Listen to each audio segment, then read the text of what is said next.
Maverick News presents The Rick Walker Show. Defrag your mind.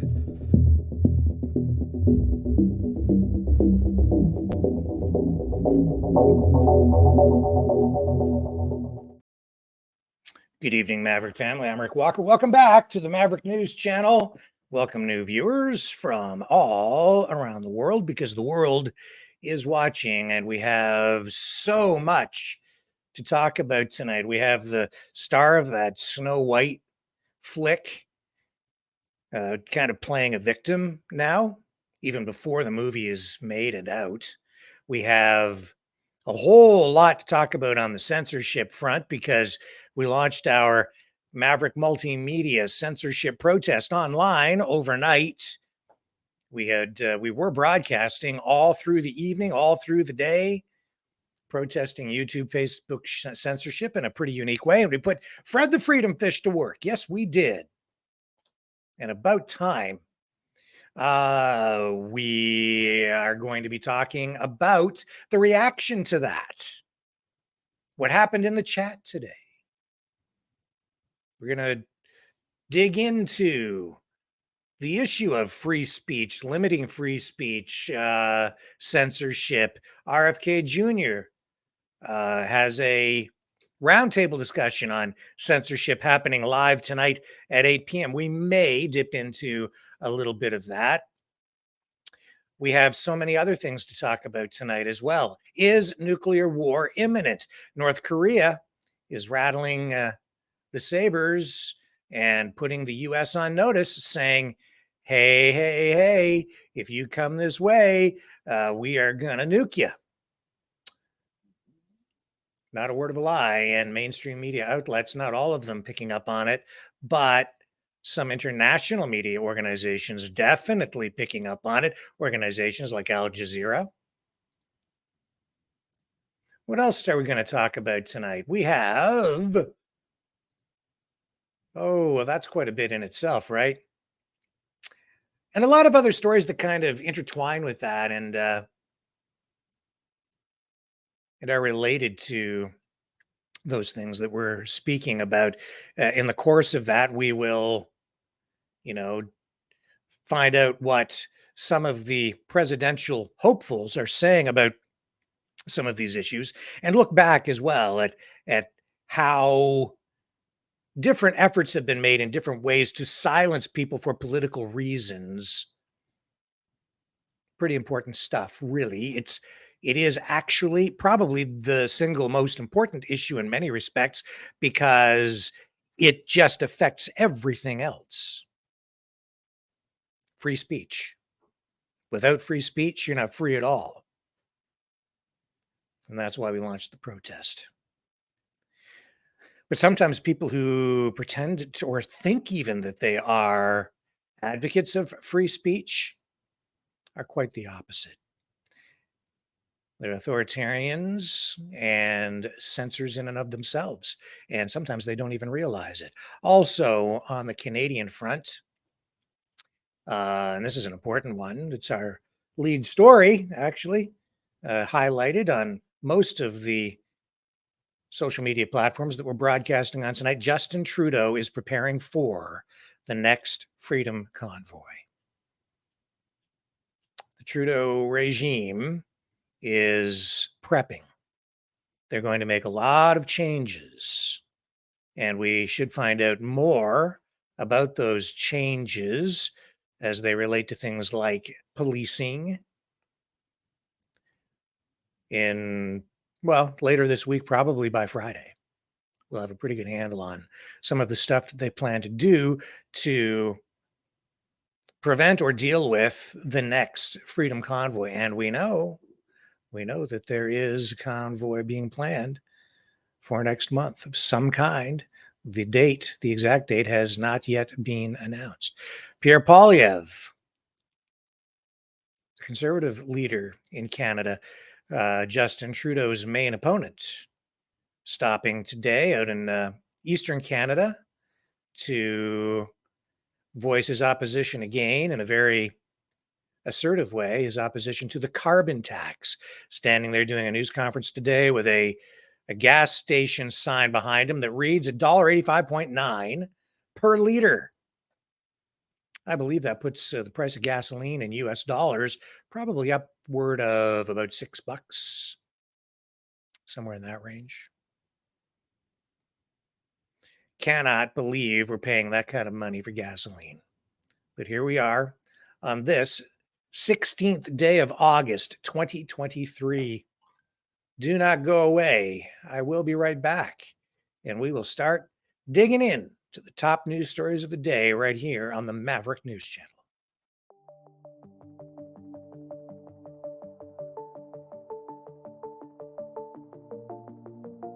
Greetings, brave Mavericks.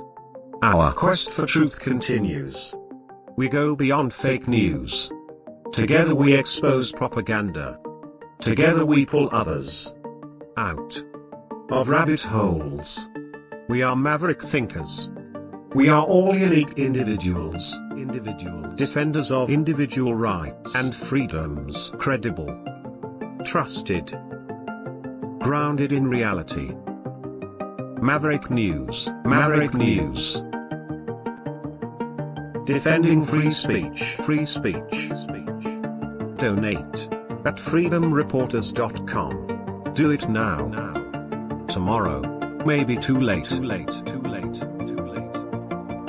Maverick News. The world is watching.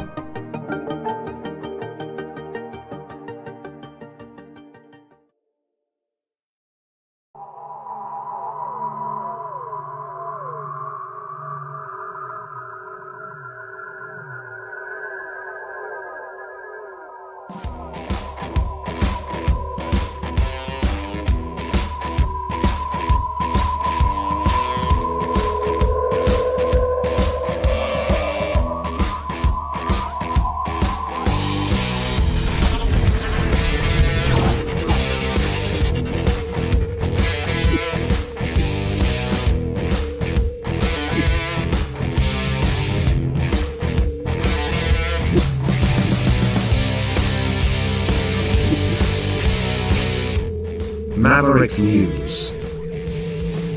The world is watching.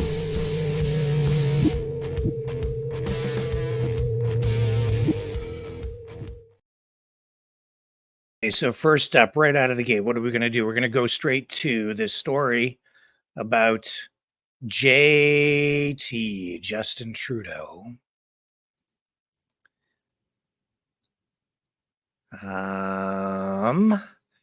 Getting ready for the next convoy, baby. Yeah, convoy.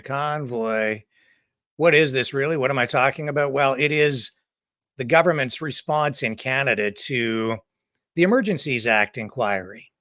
You may recall that after the convoy, some months later, because the federal government invoked what they call the Emergencies Act, which is the modern equivalent or revised version of the War Measures Act in Canada to deal with the Freedom Convoy. It is mandatory for the federal government, because of the way the legislation was written originally, to hold an inquiry, a post-mortem, if you will, not a trial, an inquiry, an Emergencies Act inquiry, to review what happened, to determine if it was justified, if they were justified in using it. And also to see what they might do better in the future and what changes they might make. Now, like an inquest or other inquiries, the findings of the commissioner, Paul Roleau, and his recommendations are not binding, which means the government is not obligated to make any changes at all. But this Public Order Emergency Commission has released its 5-volume report, and it ultimately determined that the federal government did meet the threshold for invoking the Emergencies Act, although Justice Roleau, when he read out his findings aloud, he also made it clear that other people could easily come to the opposite conclusion and decide from the same evidence that it was not necessary to invoke the Emergencies Act. Now, at the time, I thought, well, that's probably pretty accurate because a lot of people disagree with Justice Roleau. Of course, a lot of people on the freedom side view that as being a proof that the entire process was corrupt. But I think also a lot of people had unrealistic expectations going into the Emergencies Act inquiry, thinking or hoping that it was some sort of trial and that it would put Trudeau and his senior ministers on trial and hold them accountable. And in some way, there would be justice served. But that was not, never was, and could not be the end result, because that is not the mandate of, never was the mandate of the inquiry itself. That's not the purpose of it. However, findings that come out of it could be used in a court of law afterward. Now, Commissioner Paul Roleau, who was tapped to lead what became that probe into Trudeau's use of those extraordinary national powers, because they really did suspend the rights of Canadians at the time, for a time. So he issued 56 recommendations for the federal government to consider. And so those recommendations were broken down into 6 basic categories, and they included calls for change across many levels of government. Changes in areas of policing, federal intelligence collection and coordination, changes to critical trade corridors and infrastructure, because there was so much attention focused, as you know, on border crossings where freedom protests were set up at places like the Ambassador Bridge in Windsor, which is a major trade corridor between Windsor, Detroit, and therefore Canada and the United States. It also called for changes to the Emergencies Act itself and identified areas for further study and also for follow-up and accountability. Now, at the time of the release of that report, Justin Trudeau did agree to heed Rouleau's request to respond within a year of the report. But until now, he hasn't come forward with any kind of a plan, even though he did commit at the time to some people that he would address the recommendations within 6 months. Well, we're at that point now. And the word is that we should get some sort of a response from Trudeau and the government on this topic this week. So Roleau had also asked that in its comprehensive public response, the federal government should identify which recommendations it accepted and which it rejected. So we'll see if we get that sort of clarification when Trudeau outlines what he plans to do. And Roleau also suggested that the government should provide a detailed timeline for implementing the changes that will be made, along with an explanation on why other calls for action might be refused. So why are you going to do what you're going to do? And why aren't you responding to some of these other recommendations? Explain yourself, Mr. Prime Minister. That's what Roleau is telling the Prime Minister should be done. We'll see what happens. Public safety, democratic institutions, intergovernmental affairs minister Dominic LeBlanc's office has confirmed that it's aware of the self-imposed looming deadline, which is this week. And he has confirmed that they will have more to say about this in the days ahead, probably this week. I don't think it's an accident, actually, at this point, that we're likely to get some sort of clarification and a new plan from the Prime Minister on what he is going to do differently moving ahead into the future to deal with things like the Freedom Convoy.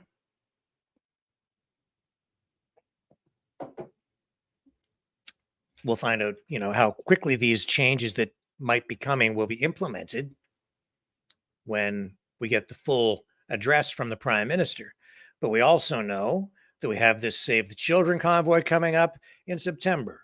We have this what they're referring to as a 1 million person march to protest LGBTQS plus, not so much rights, but the cultural proliferation of LGBTQS plus political ideology and the integration of that into education systems and so on. So there's that, and that's happening in September. We have other protests coming up. There's a really weird one that's supposed to be coming up at the end of the month, which I've not really been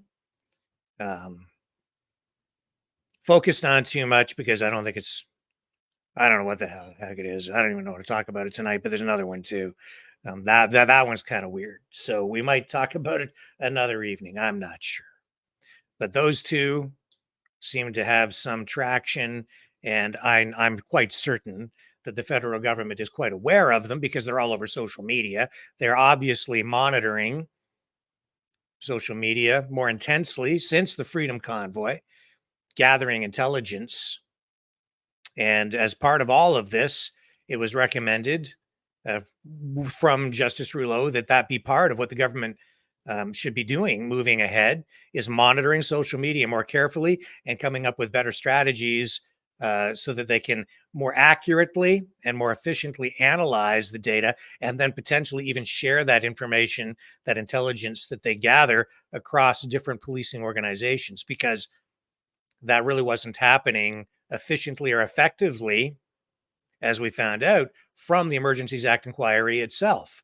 So with these things coming up next month, and there's also, another event that's First Nations related coming up next month as well. I know that the government has got to be monitoring that as well because a public notice was issued specifically so the government could see it, so they know that's happening. So September's going to be a hot one. My guess is a lot of these changes, particularly on the policing front, will come very, very quickly and probably before September, with an eye toward these demonstrations, protests that are planned for next month. You combine whatever changes they will be making next month with legislative changes that we've already seen over the past couple of years as they, on things like blockages of critical infrastructure. We have legislation in Ontario now that allows police to simply pull you over, charge you, and confiscate your vehicle if they just think that you might be on your way to block a road or a bridge or access to a government building or any kind of or any other kind of critical infrastructure, as they describe it, which in itself is sort of like a pre-crime, arresting you before you even get to a place, unless they have definitive proof that you are planning to do that and have maybe uncovered your plot someplace, like maybe on social media, before you even get to where you're going. So they have all these new tools that they can use legislatively. And I know that they are using all kinds of new tools to monitor online, to gather intel. And now they will be making other strategic and I would say systemic changes through whatever the prime minister announces in the coming days. Roleau also recommended that the Emergencies Act be updated as well. And that's a second key area of focus for Roleau's recommendations coming out of that inquiry into the use of the Emergencies Act / War Measures Act. I said at the time it was like the government was declaring war on its own people, and I still stick to that. That is how they viewed the situation. They saw some elements from within the Freedom Convoy as being an existential threat, or at least a very serious threat to the federal government and to the governmental system that we have in place, to the point where they went all out and used the Emergencies Act / War Measures Act to suppress the protest. Now, as we watched, everything on the surface, everything we saw, bouncy castles, hugs and love, people dancing in the streets. But it was a serious protest. Federal government, Trudeau, very, very, very afraid. The tone of everything has changed quite a bit since then, especially since we saw the police come out and respond the way that they did at the direction of various levels of government in response to the Freedom Convoy. But the Emergencies Act itself also, according to Roleau, should undergo some changes. It was passed way back in 1988, replacing the War Measures Act. The commissioner is calling for the reference to the CSIS Act's definition of threats to the security of Canada to be removed. This section was an area of controversy during the public hearings, and it came to light that CSIS, the Canadian Security and Intelligence Service, didn't view the protests as a national security threat by definition. However, Trudeau's national security advisor and some others did. I can understand why they did, but I'm in alignment, honestly, with the original CSIS assessment, which said that it wasn't a national security threat at the time. And that is because the real focus, well, there were some people, obviously, through the memorandum of understanding and so on, who had certain motivations aimed at, I think, loftier, more ambitious goals of systemic and governmental changes. The primary focus of what was going on there was to end the mandates that came along with the pandemic and the lockdowns, and specifically for the truckers, the cross-border mandates at the time. People were just tired of being locked down. That's what the vast majority of people were focused on when they came out. So Roleau said that he'd like to see an in-depth review of the part of the act that focuses on public order emergencies. He wants to ensure that the definition is modernized in order to deal with situations that could legitimately pose a serious risk to the public order now or into the future. So again, dealing with what happened, looking back at it, reviewing it, and then seeing what they might do differently in the future. That was actually the purpose of the Emergencies Act inquiry. It was not a trial. I know a lot of people, because it has the appearance of being some sort of a trial, it was held not in a courthouse. It was held in a hotel, in a conference room for that reason. It could have been held in a courtroom, but they don't do that. They free up those courtrooms and deal with something like this in a public area, in a hotel room, even though the protocol is such that it's very much like a court proceeding. It is um, a legal process that they go through, but it's an inquiry, not a trial. They weren't there to find guilt or even, I guess, to some degree, fault, but not guilt. Fault could be, laid on someone. Like some people were throwing the police chief of Ottawa definitely under the bus. Not that he deserved that much protection at the time anyway.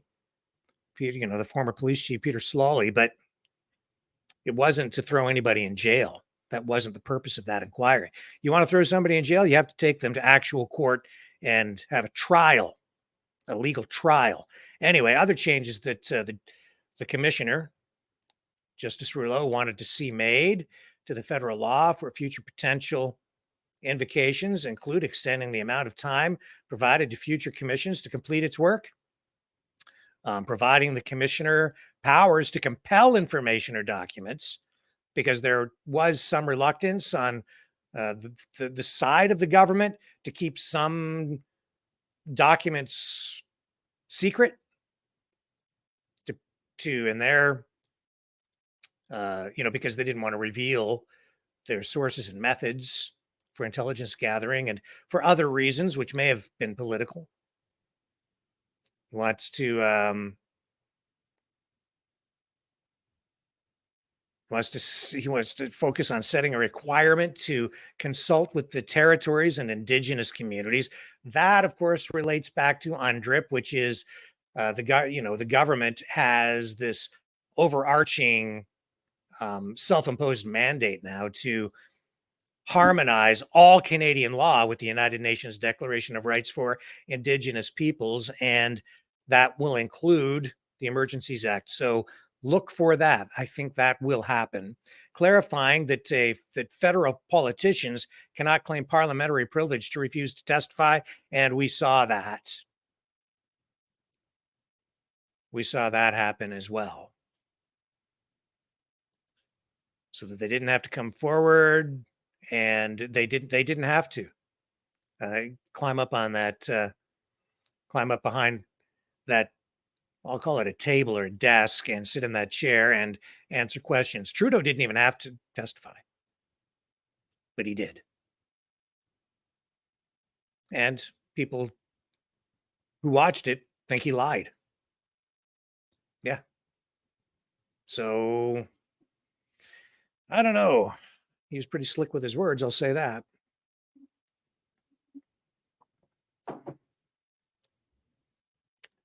They're also going to be looking at social media, cryptocurrencies, the different tools they used to, I would say, attack the Freedom Convoy and the participants by freezing bank accounts and things like that. Big mistake in my view. And not only was it a mistake because it was government overreach, in my view, it was also wrong because it affected not just the people they targeted, but entire families. So you were hurting people that were completely innocent by disrupting, cutting off, and the access to family funds, bank accounts. So people couldn't go to the grocery store to get food for their kids. It was ridiculous. Sloppy. But it was a form of, I would say, domestic warfare. Look for the changes announced maybe this week, maybe early next week, but sometime this week. The 6-month self-imposed deadline is upon us. We have what appear to be possibly major protests scheduled for next month. Very public now. Just about everybody and their brother knows that these things are coming up for September.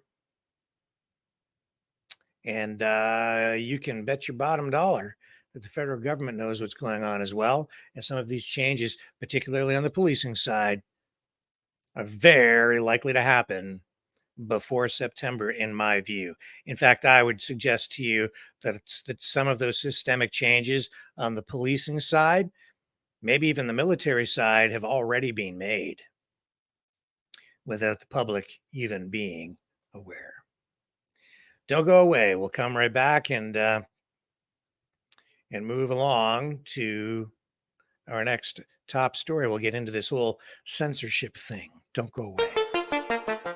The New World Order. Government overreach. The Great Reset. Mainstream media lies. Now more than ever, independent voices are needed. Donate now at freedomreporters.com. That's freedomreporters.com. Maverick News. The antivirus program for your mind.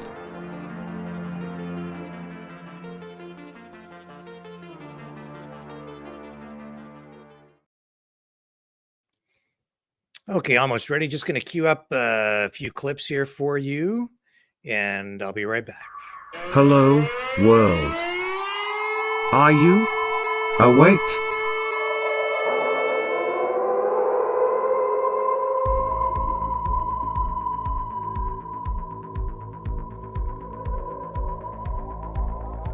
Uniting humankind by liberating millions of minds at a time.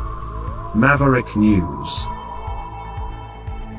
The world is watching.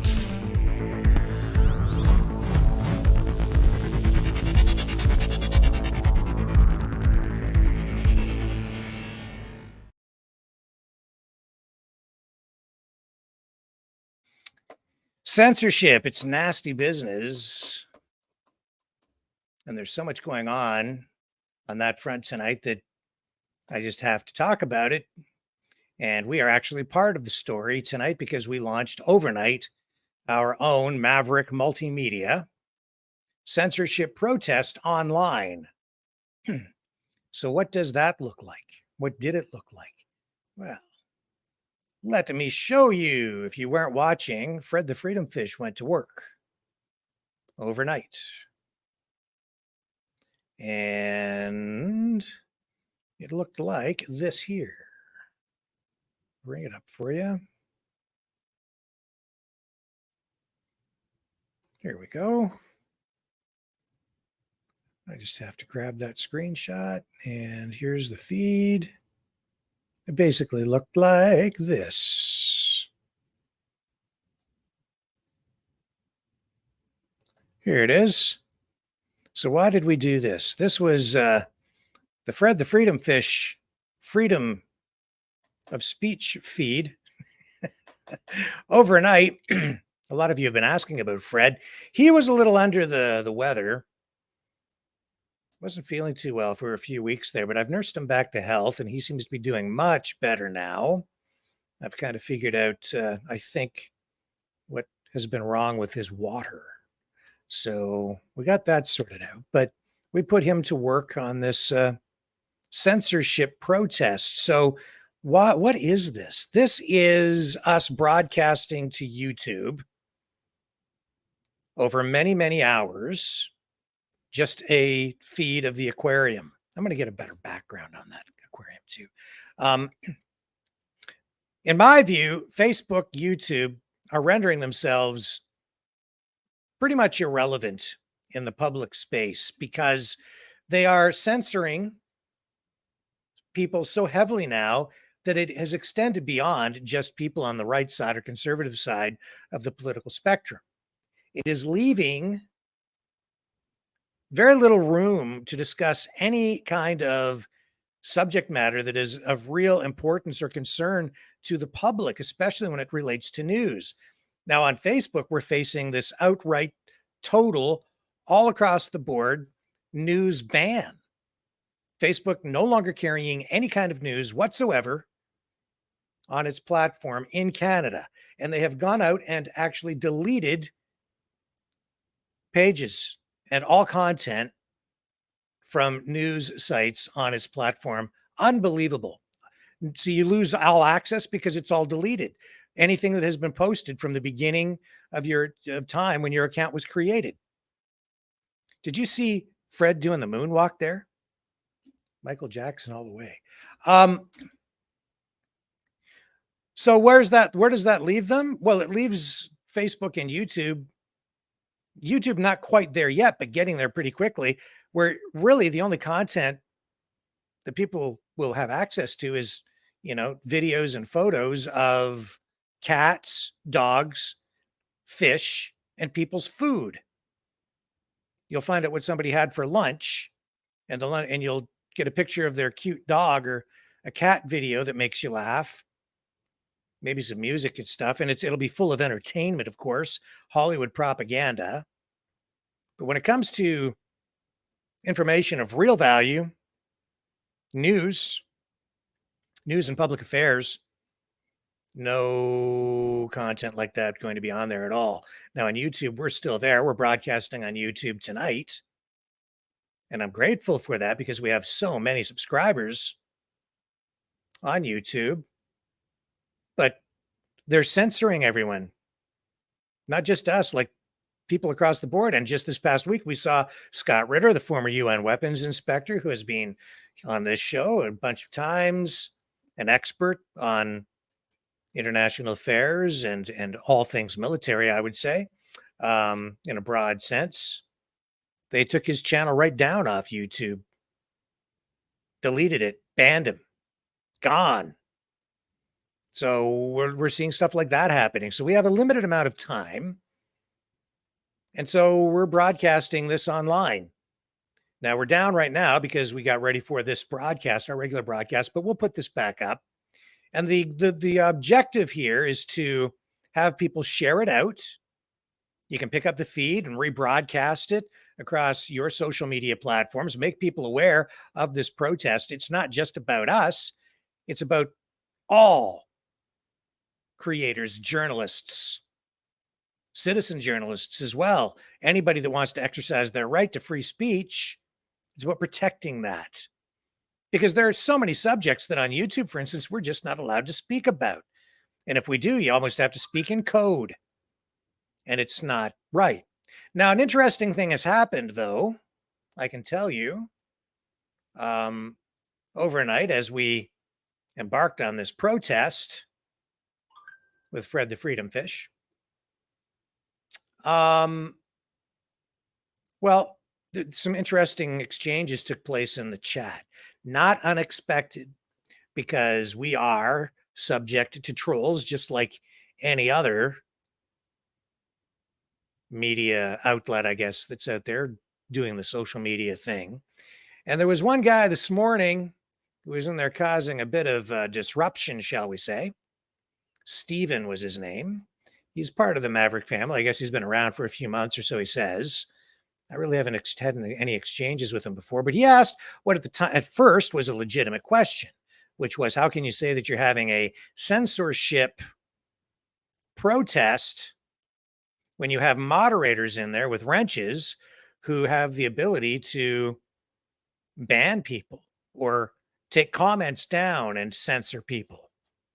And so my response to him this morning in the chat was simply that we have bots that come in and are disruptive because they spam automatically the chat with ads for sex sites and things of that nature.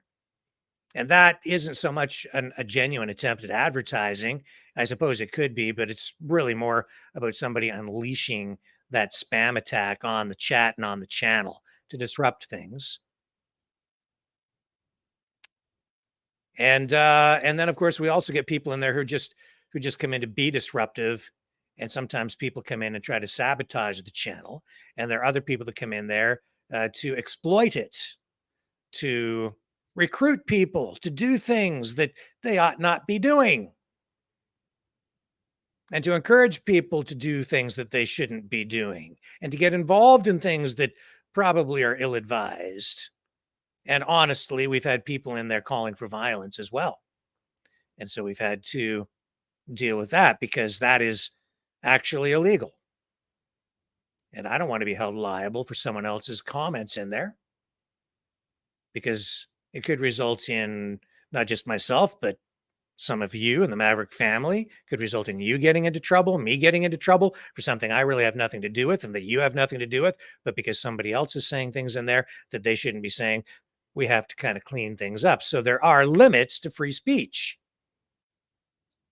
Fair enough. This opens a broader discussion in that regard. Where are the limits to free speech? If YouTube is censoring us, are they justified in doing it? Is Facebook justified in censoring us? To a degree, I would say yes. In a larger sense, no. It depends on how far they go. And then that is open to subjective interpretation. I try to be objective in everything that I do as a journalist, but of course, everybody has a different worldview.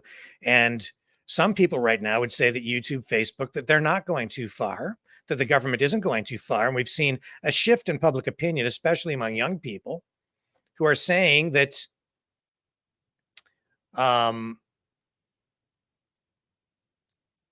censorship is a good thing. When I grew up and what I've come to embrace is the idea that we need to pursue and a freedom of speech, freedom of media, freedom of thought, freedom of expression. We need as much of that as as society can tolerate and survive. Without it, there can be no true democracy. So having this happen in the chat has opened the door to this fascinating world of philosophy as it relates to freedom of speech and a broader discussion. Now, I suggested to Stephen, who was honestly there to disrupt, not to really have a true, honest discussion about this. He was clearly in there just to cause problems. But we didn't ban him. He wanted us to ban him, but we didn't because I don't like to ban people, and I do like to give people as much latitude as possible when it comes to free speech. So I told him to go seek out, or go look and read a little bit of John Stuart Mill's and check out his philosophy and what he had to say about limiting free speech. I mean, picture a society where ideas flow freely, where every voice can be heard, and where diverse perspectives intermingle to shape a robust democracy. This ideal is precisely what John Stuart Mill championed. Mill was a 19th century philosopher. He firmly believed that free expression is indispensable for societal progress. And he advocated for the open exchange of ideas and that we challenge our assumptions, foster critical thinking, and collectively arrive at better solutions when we have public discourse like that. So imagine a bustling marketplace of ideas where differing viewpoints are examined, dissected, and debated. Such an environment ensures that no single ideology can become absolute, thus preventing the stifling of innovation and individual growth. However, as Mill astutely pointed out, even this cornerstone of democracy must have its limits. And that is exactly what we are exploring in the chat, even tonight and every night, but especially earlier today, where this whole question came up. So I'm addressing it here because it is something that's timely. It's something that's directly related to what we're doing here. It is newsworthy because of everything going on with all this social media censoring, with what's going on with RFK Jr. and his legal battle and his attempt to stop YouTube and other social media platforms from banning him until this matter can be dealt with in a more thorough way as he continues his quest for the White House. Anyway, it's worth exploring here tonight. And That's what brings us right here, right now, to the harm principle, a concept that John Stuart Mill articulated to delineate the boundaries of free speech. The harm principle asserts that while individuals have the liberty to express themselves freely, their freedom must be curtailed when their words or actions cause harm to others. Mill argued that the only justifiable reason to intervene in someone's speech is to prevent harm to society. That's why I sit here night after night after night and I keep saying, I want truth, real truth. I take real exception to lies, especially lies, and the distribution of information presented as fact or news content that is designed to make people believe that it is credible when it is actually absolutely designed to mislead people and exploit people and to get people to do things they shouldn't be doing sometimes, or to recruit or indoctrinate.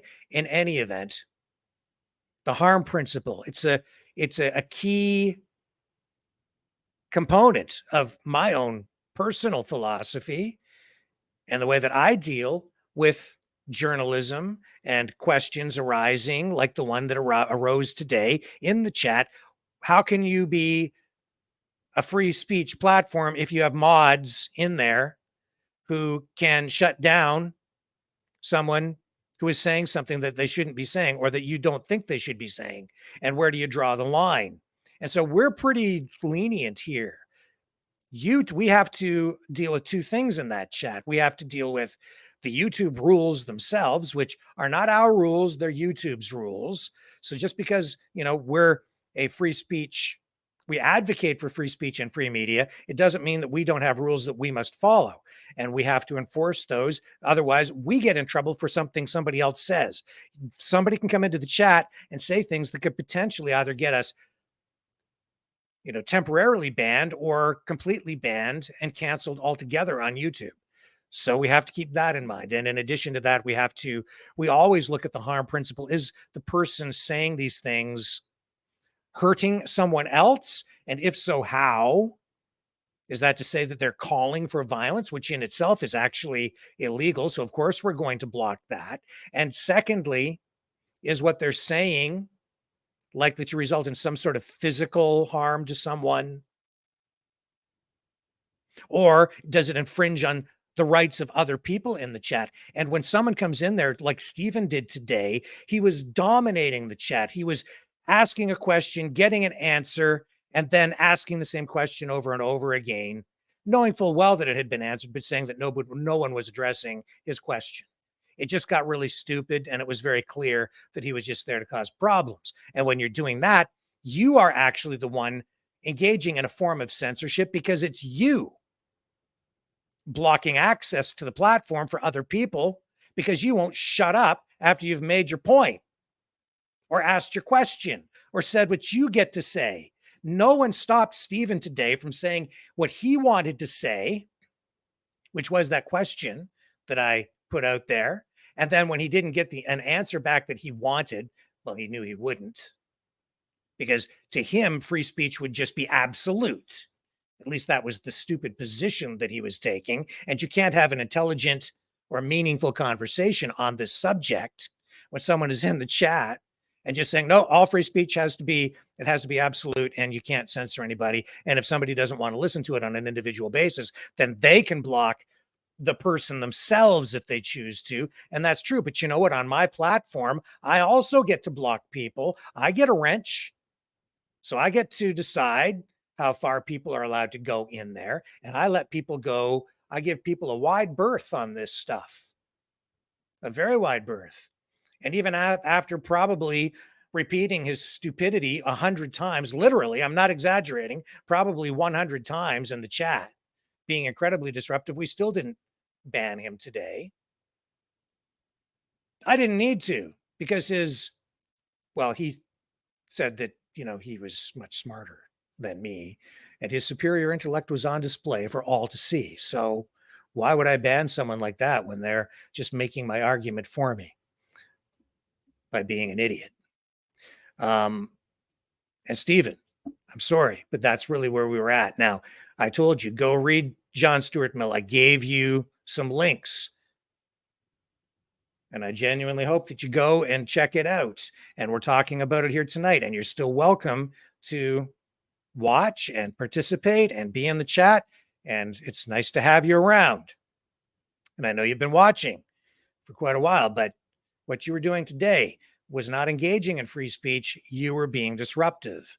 That is in itself a form of censorship. It is the chat room equivalent of being an Antifa disruptor and getting up in somebody's face and blowing a whistle so that they can't speak.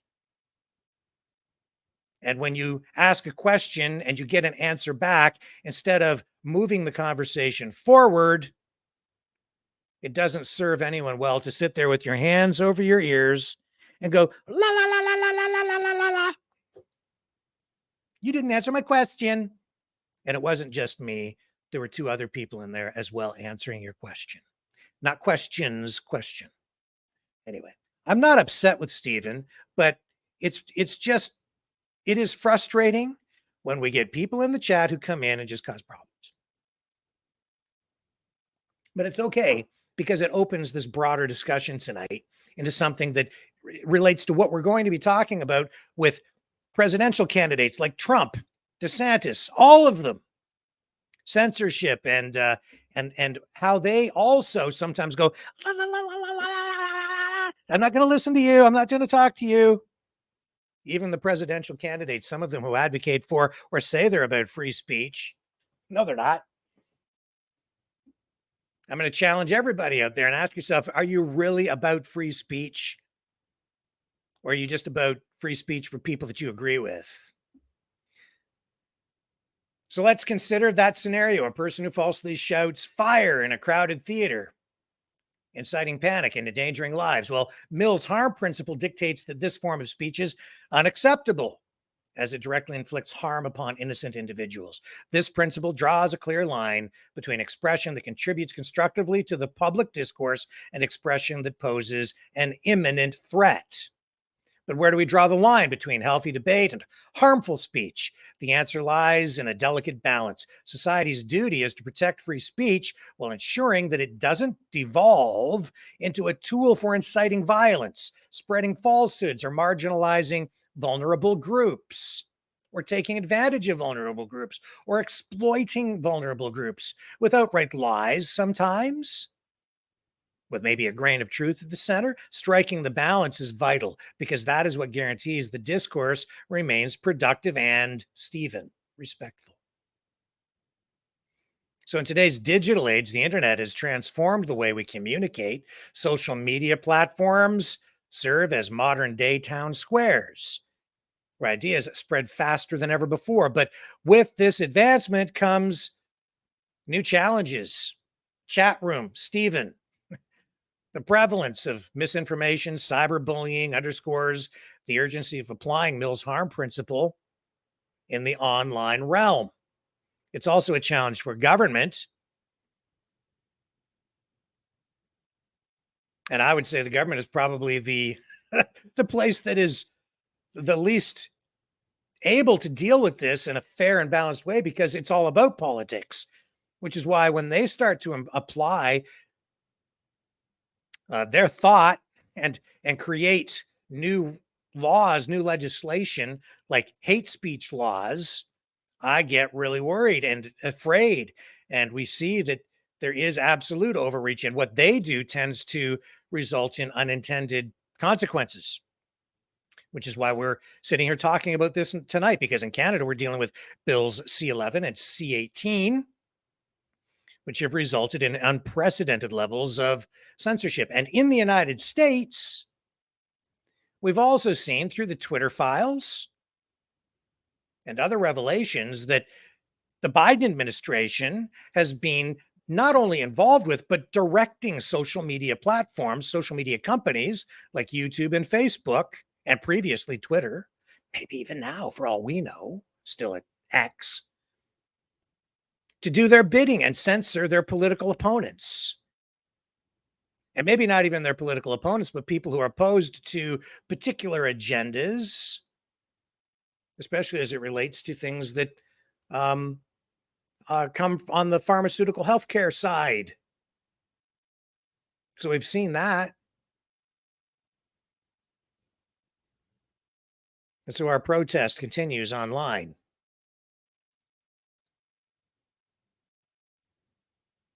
A lot of people over time have, well, let me just regroup my thoughts here.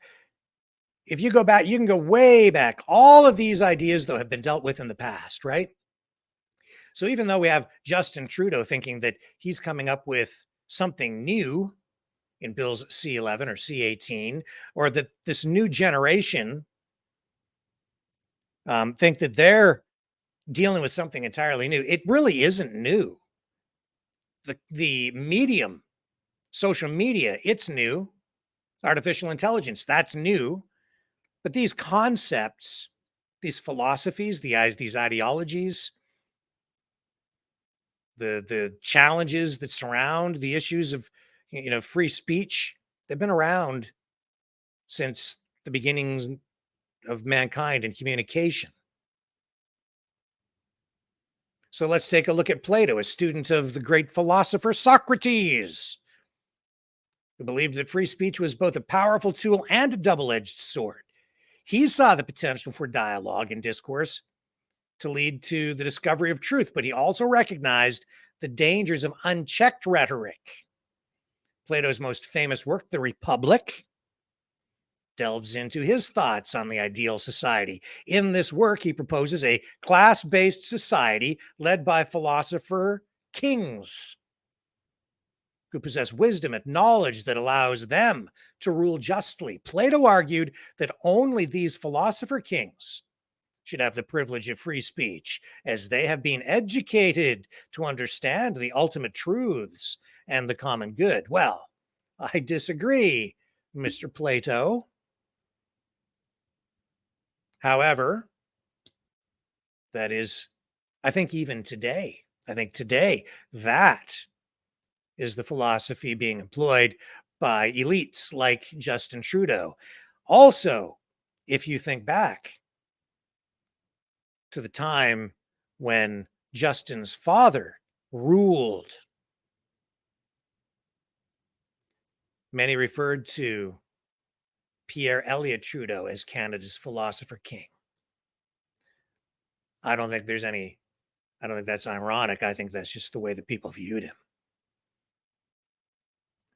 But worth noting, and that is true. You go check it out. Just type in Trudeau philosopher king. I'm sure stuff will pop up. I'm not doing it here right now.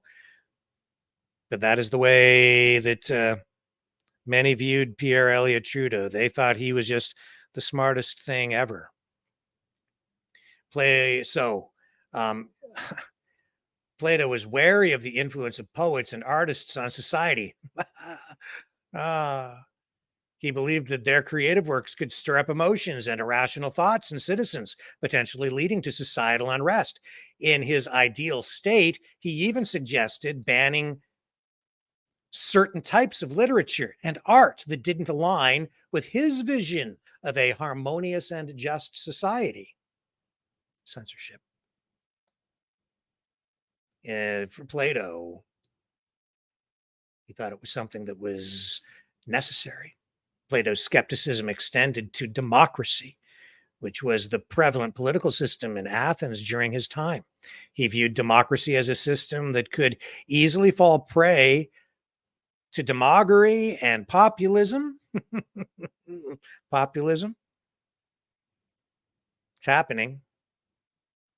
For better or worse, you decide. Plato was concerned that in a democratic society, people might be swayed more by persuasive rhetoric and emotional appeals rather than rational discourse. In many respects, he was right. That is why propaganda today is so effective, because the propagandists, the marketers, the advertising executives, the political action groups, governments of all kinds have figured out that the best way to manipulate public opinion and the public in general is through emotion. Get people angry, get people engaged by emotionally manipulating them with information. It's important to note that Plato's views on free speech weren't straightforward. While he had reservations about the potential dangers of unrestrained speech, he also recognized its value as a means of intellectual exploration and learning. He believed that through dialectical conversations where opposing viewpoints are rigorously examined, individuals could arrive at a more profound understanding of complex ideas. That's what discourse is supposed to be about. Plato's overarching concern was to find a balance between freedom and responsibility in speech. He advocated for a structured and educated approach to dialogue where individuals engage in thoughtful discussions guided by reason rather than being swept away by emotional rhetoric. So, what can we take away from Plato's views on free speech? Well, his ideas serve as a reminder that while freedom of expression is vital, it comes with responsibilities, Stephen. Just as a sword can be used for both defense and harm, words have the power to enlighten or mislead. That's why I sit here every night and I keep saying, I will not deceive you. I'm not going to abuse my position here. I see other people doing it every single day online. Some of them are just doing it because they want the clicks, and some of them do it just for the money. And I will not participate. And other people are doing it because they really want something else, which is not good. Just as a sword can be used for both defense and harm, words have the power to enlighten or mislead, I said. And that brings me back to that cliche, the pen is mightier than the sword. It's true. When television came along, that became like a pen on steroids. Television became perhaps the most powerful propaganda, advertising, information distribution tool ever. Until now, we have social media, the internet. That's like the pen with nuclear power attached to it. It's insane. And you combine that with new sophisticated psychological techniques that they're using to manipulate people, and you have got yourself one wicked system that puts people in the shadows in complete control of a large number of people in the population. That includes all of us. We are vulnerable to it. Everyone is. That is also why we need to limit speech to a degree in the chat, because some of the people who come into the chat are part of the system that is exploiting people for various reasons. And when I say the system, they can be part of the system and actually be coming in there from different political groups or different action groups because they have different objectives, but they take advantage of the disruptions within the system itself in order to manipulate you. And I, as the creator of the channel, as the host of the program, as the guy who oversees this media operation across platforms, I have a responsibility. A personal responsibility to myself, but more than that, a responsibility to you, the Maverick family, and to society, to our country, to the world. I need to take that seriously. Because when I speak, people listen, and well, not everyone believes me. A lot of people do take what I say seriously, so I take it seriously. I have to, because we could do a lot of harm here. And I cannot, and I will not just allow people to come into that chat or to call into the show and do harm to people when I know that that is what they are doing. Opinions, I'll tolerate a lot. But when I can see that people are really misleading people or doing things that are harming people, I have to draw the line. Stephen was very close today. There were a limited number of people in the chat when he was there, so he wasn't blocking access to too many people. I think maybe a lot of people weren't coming into the chat because he was there acting childish, but he was doing it for a reason. Nevertheless, I didn't ban him. I think maybe one of the moderators put him on a timeout or something. That wasn't, uncalled for. I did see that some of his comments had been temporarily deleted, or I don't know, but I didn't do it, and I can understand why someone did. I wasn't in there all day. I just dipped in a couple of times and I saw that this was going on. And what's going on today is we're seeing this rise in extremism as a result of all of this. If you go back and you look at like Adolf Hitler, leader of Nazi Germany from 34 to 45, he rose to power with an extremist ideology that led to one of the darkest chapters in human history. How did he look at free speech? Well, him and his propaganda minister, Goebbels, they were very effective in the way that they employed media, propaganda, film at the time, and the way that they used censorship. Hitler's approach to free speech was paradoxical. On the one hand, he used the power of propaganda and censorship to control public discourse. The Nazi regime relentlessly suppressed opposing viewpoints, banned books, controlled media outlets. Sounds very familiar today. Hitler believed that by controlling information, he could shape public opinion and maintain a unified, conformist society that aligned with his ideologies. That's why when government gets involved in writing legislation that limits free speech on any level, I get very, very nervous. Because I haven't seen a government yet that doesn't want to use censorship to one degree or another, and they all do.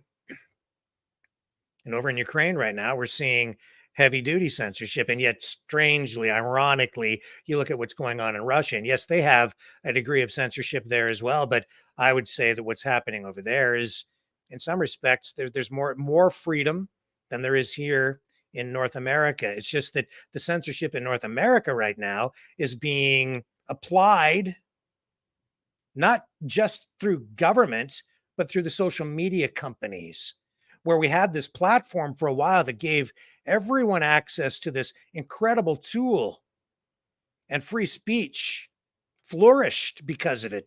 The town square where people could speak had never been broader or more efficient, more effective. We'd never seen humanity come together in a place of public discourse like we had been experiencing until now, where now I think from the shadows and using tentacles, our governments have reached out and have taken control of these social media platforms and have been directing them. And that's why we're getting this overlay of censorship, both direct and indirect. And, they used the threat of immunity from prosecution. But social media companies are protected against prosecution on things like libel and slander for things that people post on their platforms. But the federal government and the states sort of issued a thinly veiled threat when Biden came into power, that if they didn't fall into line and censor the way that they wanted things censored, especially during the pandemic, they would lose that immunity, that protection.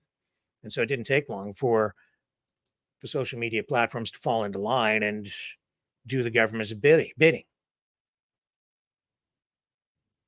So, you have to remember that Hitler's version of free speech was a twisted distortion. It wasn't about fostering healthy debate or allowing different perspectives to flourish.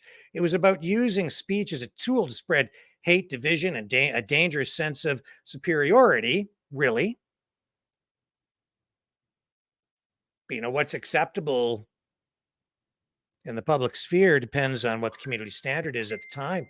In any society, where we at today, we have this new generation that is very tolerant of, promotes, advocates for, believes that censorship is actually a good thing, because that's where the public is on this. That is a big part of the problem. There isn't enough pushback. And you don't believe me? Just look at what we got online today. How many people actually took the time to even click and see what the censorship protest online was about? On one of our main channels, we only got about 600 clicks today. That's not that much, really. Not for something as important as this. And I know that it was shared out on some other platforms as well, but I don't know how much traction it got over there on those channels. We probably reached thousands today across platforms, but nowhere near the kind of response that is necessary to actually initiate change and push back in a heavy duty way on this. This is not an issue that generates a lot of clicks, honestly, and yet it is one of the main issues that we need to address and solve, I think. Otherwise, we as a society are in peril. Hitler's views on free speech were far from the principles that, well, I think we used to hold dear in our democratic society, what used to be kind of a democratic society. They exploited speech as a tool of manipulation and control, stifling true diversity of thought. And that's why also when people come into the chat and they're being disruptive in there, I have to wonder, you sit there and you criticize and you say, how can you be a free speech platform if you've got mods? And then you get disruptive and you're actually the one stifling free speech because you're infringing on the rights of other people to speak in there as well.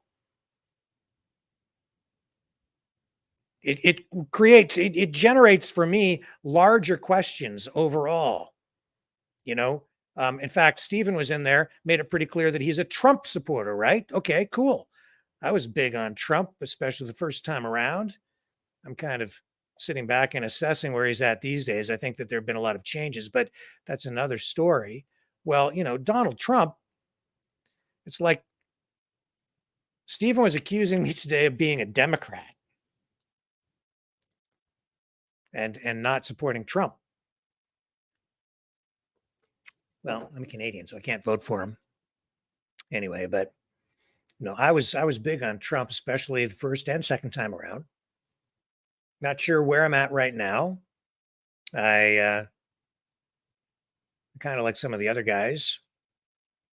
I still like Trump for many reasons. But when you say free speech, I have to think, it's like if you go back to his original campaign, the one that got him elected, right? At his rallies, he was always pretty aggressive about throwing people out who were there to be disruptive. So he limits speech too. Free speech is not really a thing at a Trump rally. Not really.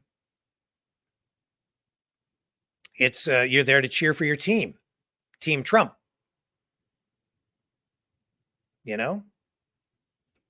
Here's a compilation of Donald Trump limiting free speech. Winning all over the country. We're winning in Ohio against Kasich, who's totally overrated, by the way. We're winning all over. Do I hear somebody over there? One protester getting into an altercation with a Trump supporter while being escorted out before a crowd of nearly 5,000. We turn now to Donald Trump, playing to a packed house in Vermont, but not everyone inside was a fan.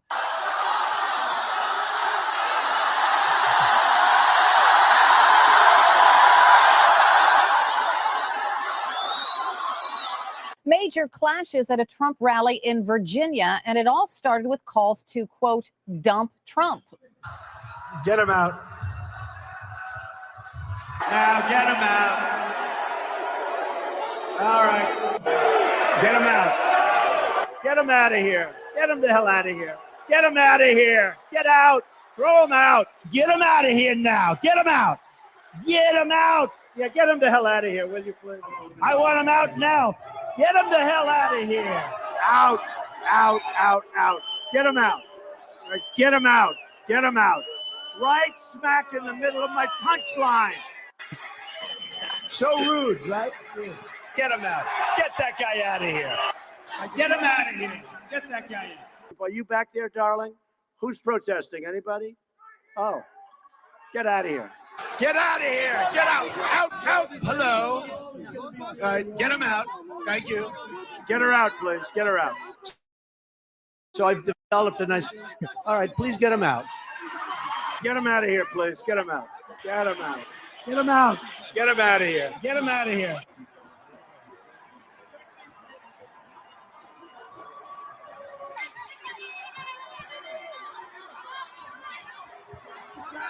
Very nicely. Come on. Let's go. Come on.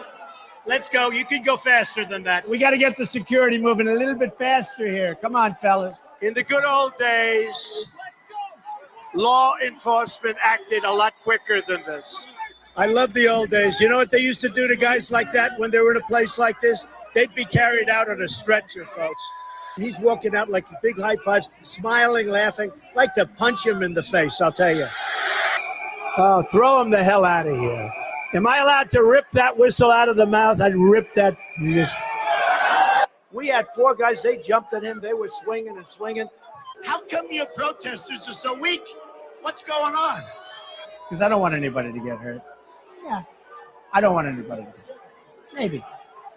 Thank you, Mr. Protester. I never saw a protester drop so fast. So if you see somebody getting ready to throw a tomato, knock the crap out of them, would you? Seriously. I promise you, I will pay for the legal fees. I promise.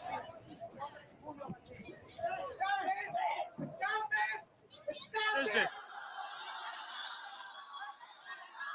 All right, we need a doctor. A doctor.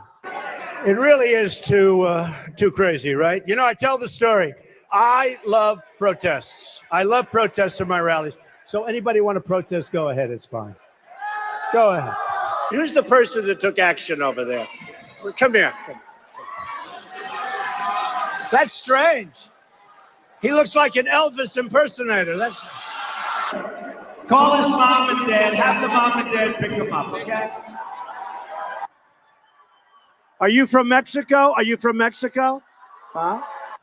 I mentioned food stamps, and that guy who's seriously overweight went crazy. He went crazy. Amazing. Throw him out. Throw him out into the cold. Don't give him their coat. No coats. Don't give him his coat. Don't give him his coat. Keep his coat. Confiscate his coat. You know, it's about 10 degrees below zero outside. I think you should arrest him. Do you like him? I think he should be arrested. Arrest him.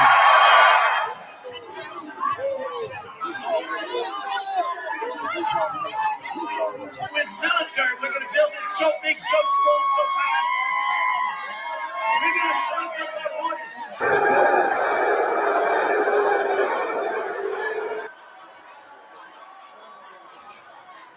An anti-Trump movement showing its teeth.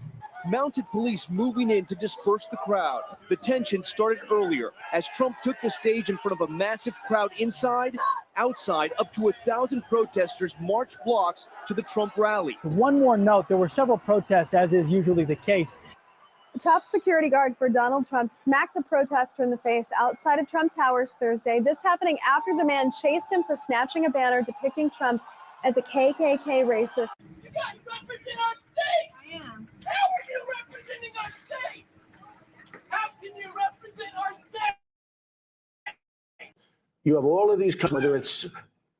What? Bless you. Oh, I thought she sneezed. Yeah, it wasn't a So I have to confess that, back at that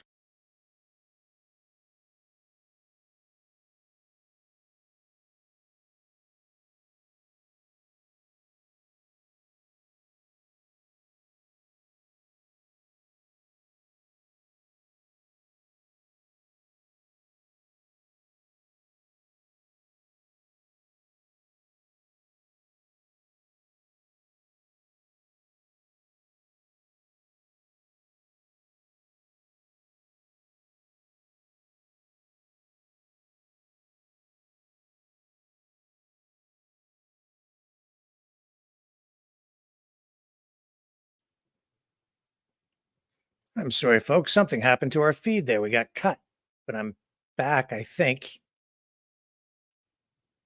I'm back. That was weird. Very weird. So I have to confess, honestly, that back when all of that was going on with Trump during the campaign, when he actually did get elected, I didn't mind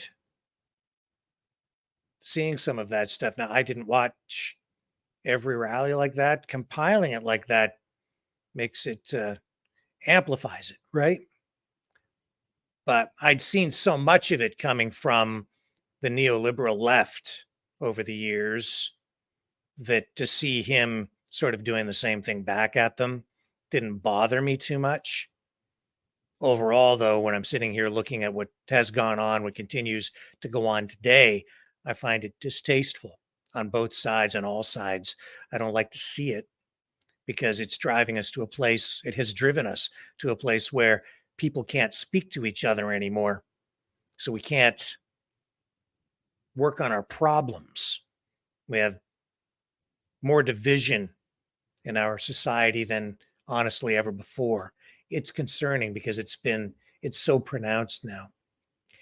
But the point is, even Donald Trump, who I think most people on the conservative side would say that they'd say, "Oh, no, we're all about free speech." Are you? Because if you may be for free speech, and Donald Trump, in a way, even there, I think, is an advocate for free speech, because what he's saying is, you can't come here and just be disruptive. I get to say what I want to say, and the people here get to say what they want to say. And you can have a say as well, but not in that way.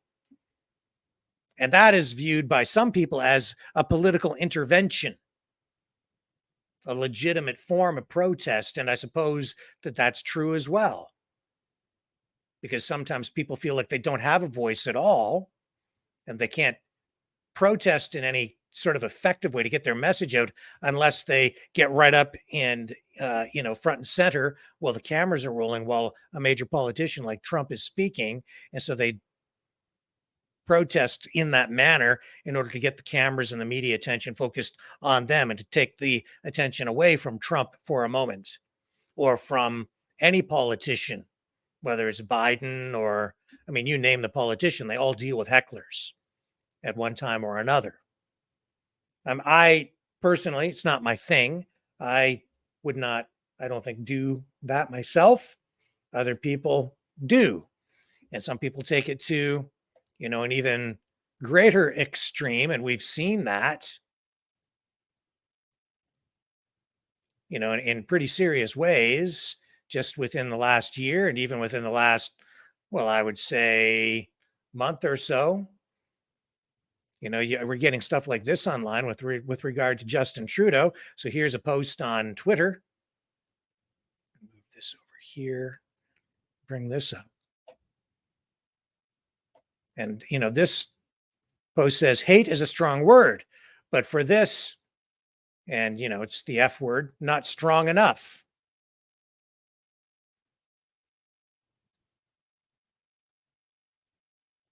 And this person who posted this says, I'll keep reposting this until this POS is ousted. Hate. So that's how some people feel, right? So is that hate speech? Should that be banned? I don't know. Hate. Well, I would say that if you really, really hate Justin Trudeau, you should be allowed to say it, as long as you don't take it further and call for violence against him in some way, like physical violence. But I think you should be free to hate a politician if you want to hate a politician. And I think that, I don't know about some of what's going on out there on the streets. I don't like what I see because, again, it's becoming so raw. And it's, this kind of protesting I don't like so much these days.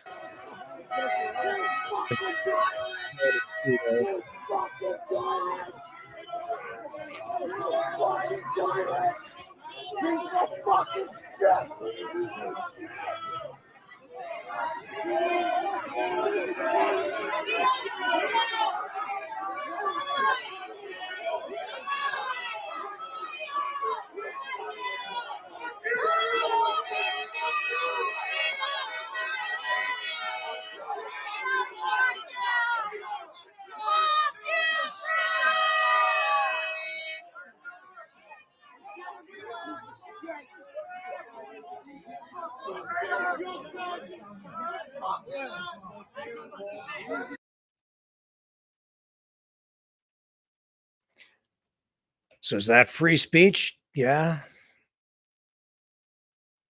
Should you be allowed to do that? Yeah. I'm sad that it's come to that,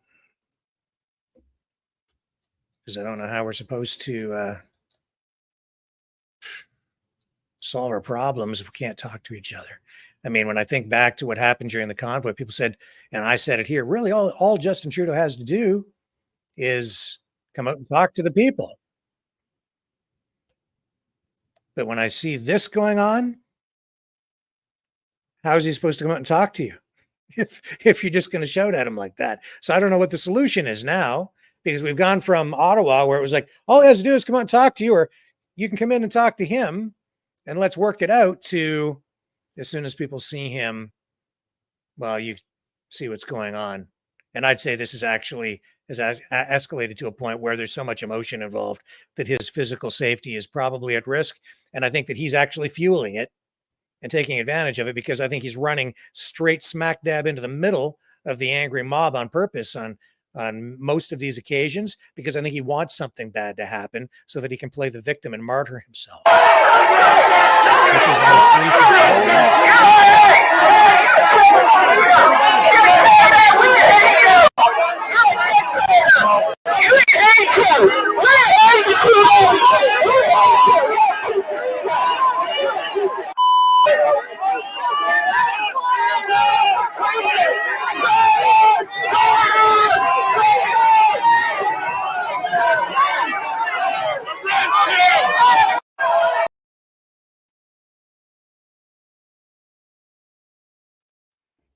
So I'm not sure is that free speech? I don't know what the hell that is anymore. It's not a discussion. I know that. And then if you look at what's going on the US side, this was Ron DeSantis at the Iowa State Fair just, days ago. And what happened to him? Same sort of thing, not on the scale that we saw with Trudeau, but just protesters showing up, blowing whistles, using cowbells, just to disrupt, to prevent him from speaking. So how do free speech rights play into this? I always understood you have an opportunity to work hard, get the most out of your God-given ability. And yet nobody has been held accountable in the federal government for their disastrous lockdown policies. We're going to bring a reckoning to that so that this never happens to our country ever again. Thank you. And end the weaponization of federal power. And we need to restore our military to its proper place. Start using it is you stop making There's them Trump's do gender banner at the same pronoun time. classes. Like, that's gotta stop. That banner behind the airplane says, "Be likable, Pull down the Ron." bureaucracy in the department. We love Trump. We love Trump. Jeez. We love Trump. We love Trump. We love Trump. We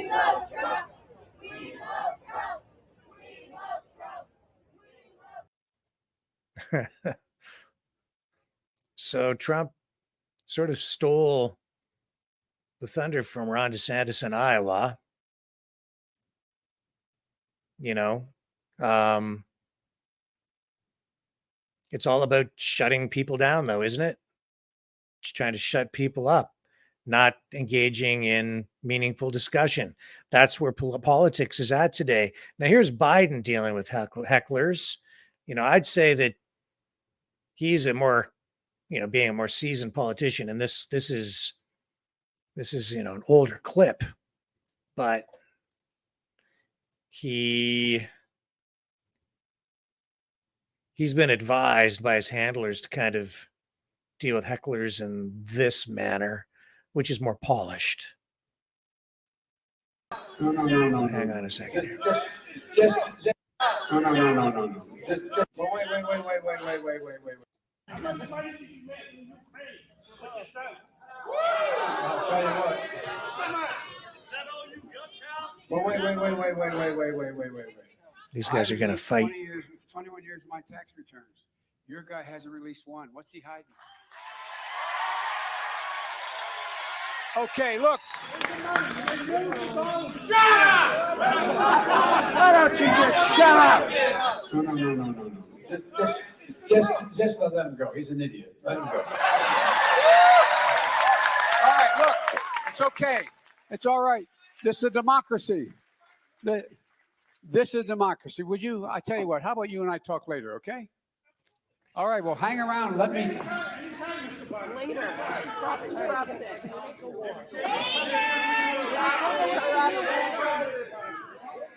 As my mother would say, would you hush up for just a while? Okay. Be polite.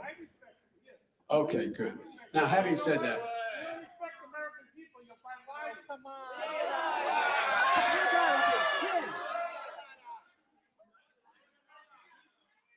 This is what I talk about having to restore the soul of America.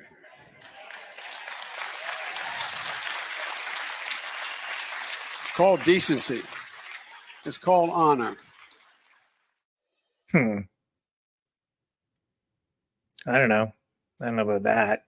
He isn't always that smooth. Remember when he was when he was in that debate with Trump? Remember when he told him to shut up? Here it is. Let me play that for you. Where'd you go there, Joe? Oh, it's right there. Here we are. This is the debate where Trump was trying to mess him up because he thought that Joe Biden's senility was sufficient, that just a little bit of confusion would be enough to get him to stumble in that debate. So, Chris Wallace moderating, and we got this. Republicans, we were talking originally about the Supreme Court here.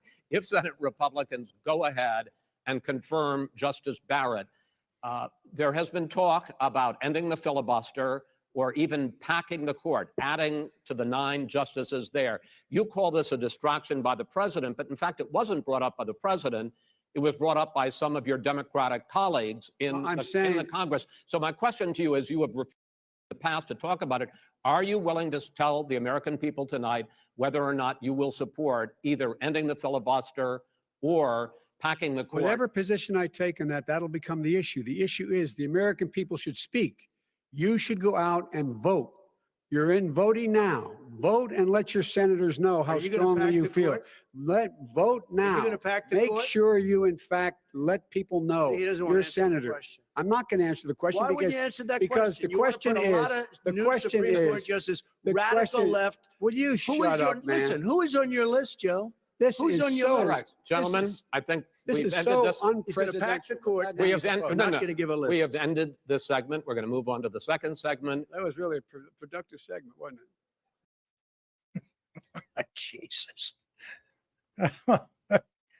Would you shut up? Oh my God.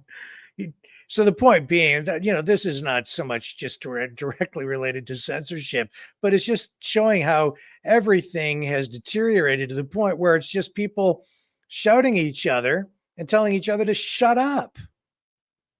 That's what really was going on in our chat today, too. when it comes right down to it. But, it's nothing that new, I suppose. I think it's more pronounced today. But here's Ronald Reagan doing the same darn thing. And this one, I think Reagan scored big points with the public with this. You may recall, you may not. It depends on how old you are. There are cities in Michigan. There are cities in Michigan. Oh, shut up.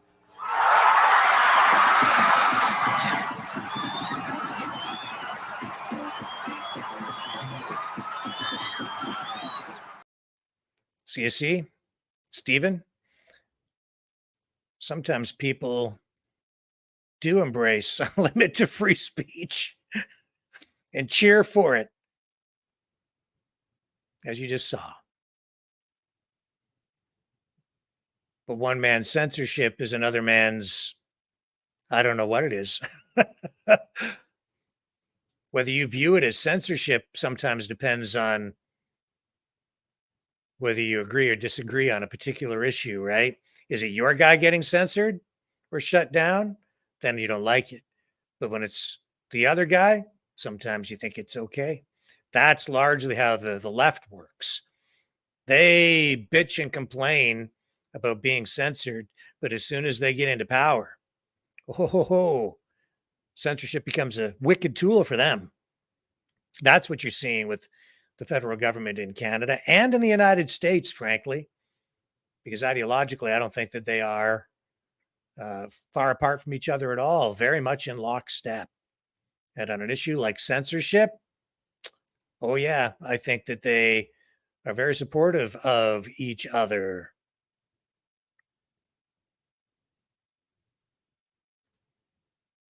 And just a little, sidebar here. Here's Tim Scott. He made a stop just, I think, today at the Iowa State Fair. And, he says that what they're doing to Trump through these indictments is un-American. And I would agree with him. And in a way, that is related to censorship because those indictments are also a form, I would say, of censorship. They're trying to shut Donald Trump up using lawfare and all of the people around him. It is an attempt on their part to shut his campaign down because they will, do anything to prevent him from being reelected. Here's Tim Scott.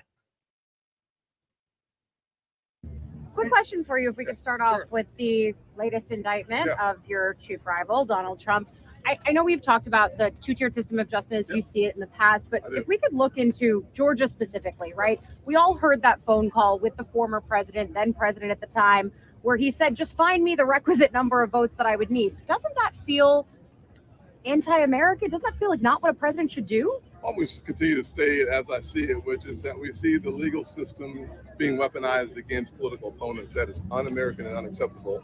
At the end of the day, we need a better system than that. And I frankly hope to be the president of the United States where we have an opportunity to restore confidence and integrity in all of our departments of justice in the country. Yeah, but that phone call, you heard it, right?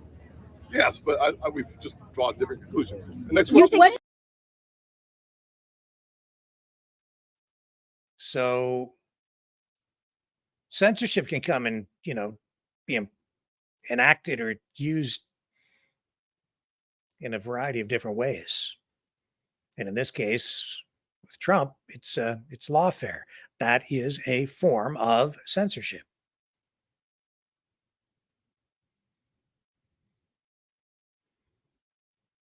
And DeSantis also addressing the issue of the indictments and lawfare censorship on the Laura Ingraham show. Here we go. Let's just listen to what he had to say today. DeSantis, and while he has some concerns about Trump's electability, he said the more indictments that Trump gets, the better his numbers do. Well, what does that mean? Governor Ron DeSantis joins me now to respond from Tallahassee. Governor, it's good to see you tonight. Thanks so much for joining us. That does seem to be so far at least, the inescapable truth. So if I'm you, how do I convince the GOP voters that while these indictments are obviously political, lawfare, I guess you could call it, that you're still the one who's most electable? How do you make that argument? Well, because I think going forward, the question really is what are we going to do about all this, Laura? And what we need to do is get a president, obviously can beat Biden, but that could actually end the weaponization of federal power through the DOJ, the FBI. So, for example, with me as president, on day one, Christopher Wray gets sent packing. You're going to see the DOJ cleared out. We are going to ensure a single standard of justice in this country again. And I can say that with credibility because I've done that in the state of Florida. We've drained the swamp in here. We've gotten rid of negligent election supervisors in South Florida. We've removed 2 different progressive prosecutors funded by Soros who were not enforcing the law. So I've shown an ability to take action and get the job done. And as the president, I am going to do the same thing. Look, our country is in decline for a number of different reasons, economic, cultural, but part of the reason we're in decline is because our constitutional system is totally out of whack. We need to get it back in order. I'm the guy that knows how to do, but you got to be disciplined. You got to be focused. You got to have attention to detail because the swamp is not going to give up its power voluntarily. So do you think that if Trump were to win, that he wouldn't fire Wray or wouldn't try to reform the FBI? It seems like he has a personal interest in really doing that at this point, no? Well, he had 3 years to fire Christopher Wray, and he didn't fire him. And remember, I went to the rallies in 2016, Laura. You remember them. Lock her up about holding Hillary accountable. And then 2 weeks after the election, he said, never mind that I said that, and let her off the hook. And so I think if you look at, and I give him credit, even though we're competing for the great things he did do, but one of the things he did not do was drain the swamp. I mean, the swamp got worse in his 4 years, and you had people like Wray, you had people in power who were not getting the job done. You got to take very swift action, and you got to make it happen. Now, there are GOP strategists, I think this was a piece in The Hill, that are predicting on the Senate side and on the House side a turnout disaster if Trump doesn't become the nominee governor, saying that many of his core supporters, who are estimated to make up 25 to 35% of the party base, will take their ball and go home. Now, we saw this somewhat in Georgia during those runoff elections, Governor. Are you concerned about that, and how will you spur turnout if indeed you win the nomination? Well, I would also say 2022 in Georgia, you saw Governor Brian Kemp win a thumping re-election, better than a lot of people were predicting. Donald Trump opposed him throughout that election, even suggested Stacey Abrams would be a better governor. And then in Florida, we won re-election by a record margin for a Republican, over 1.5 million votes. Donald Trump attacked me 3 days before the midterm election. And so I think when you're talking about voters in our party base, that may be a problem if you nominate some Rockefeller Republican, but it's not going to be a problem if you nominate somebody like me who has a proven record of delivering on America First policies. And how many people get elected, they overpromise and they underdeliver? I can say with credibility, I met all the promises I made to the people of Florida. In fact, I over-delivered on my promises, whether it was holding China accountable, illegal immigration, education, all these things we said we do, we got done. Yeah, one of the best things you did, Governor, was send those migrants up to Martha's Vineyard. That still goes down as one of the greatest moments because it showed the elites for who they really are, not compassionate. They revolving doored them out of there so fast. So that was one of the best smaller moments, but that actually mattered. Governor, Chris Christie, he's out there, sticking his chest out saying, like, I'm #2 now in New Hampshire. You worried about him?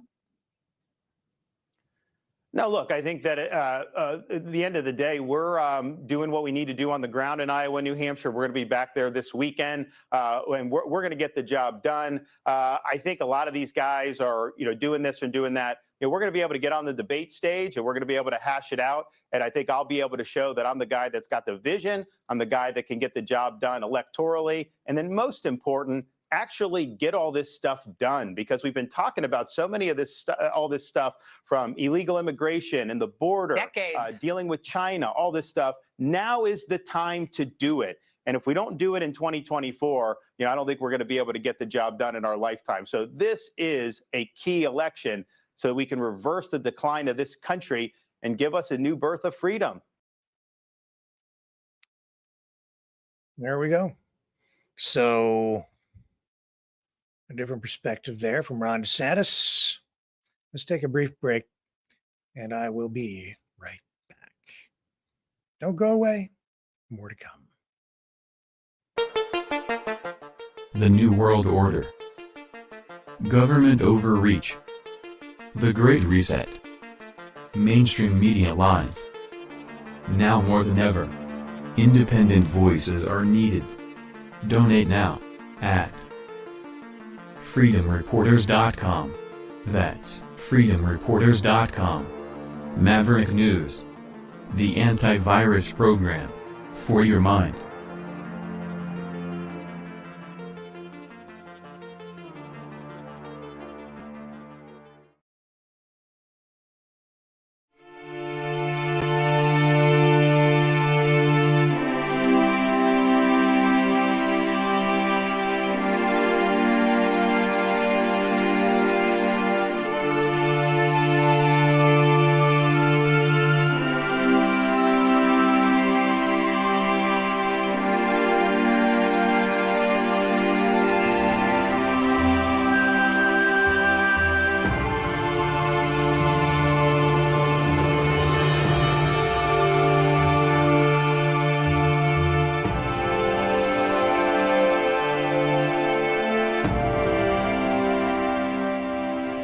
Maverick News.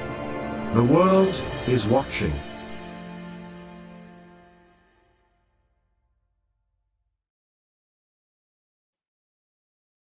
Okay, just stick with me a moment longer. I'm getting some other stuff queued up here to kind of move this program forward, but I do need a moment to get these next video clips lined up for you. So just bear with me, and I'll be right with you. Hello, world. Are you awake?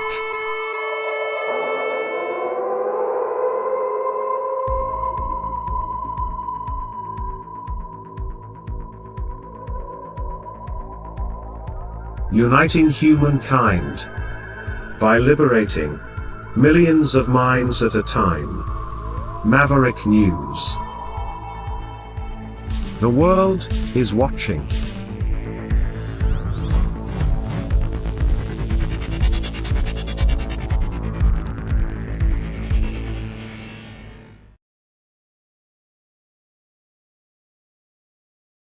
And we are going to go live right now to South Carolina, where RFK Jr. is actually speaking and answering questions. Trust busting. When will you nationalize BlackRock and scatter them to the four corners of the earth? I'm going to start right away. I think it's a big task, and we have to do. There's all of what BlackRock is doing, and I watch it because I've spent so many years suing the big agricultural producers, Smithfield, Tyson, ADM, Cargill, etc., and the meat producers, Bo Pilgrim, etc. And one of the things that BlackRock has done is basically controlling the packers. There's only 4 packers now, and they're a monopoly. And they're preying on both the farmers and the retailers. And it used to be, prior to Ronald Reagan, we had a Stockyard and Packer Act that executed antitrust control over the packers and made them behave. And we stopped enforcing that in 1982. And I'm going to start enforcing it again. So each sector, I think, you can't, going after, I can't abolish BlackRock overnight. But I can see, and everybody else can see, that the ownership of BlackRock of 88% of the S&P 500 is dangerous for democracy, for our country. It's a catastrophe. We have to unravel it in a way that is not going to destroy the economy, but it is rather going to enrich it. And we probably have to do it sector by sector. Thank you, Mr. Kennedy. Next question. Hi, I would love for you to talk a little bit about the pharmaceutical industrial complex and how you would combat that, as well as the fentanyl crisis that we're seeing at the border. Yeah. So, I mean, I have a lot of plans for the pharmaceutical industrial complex.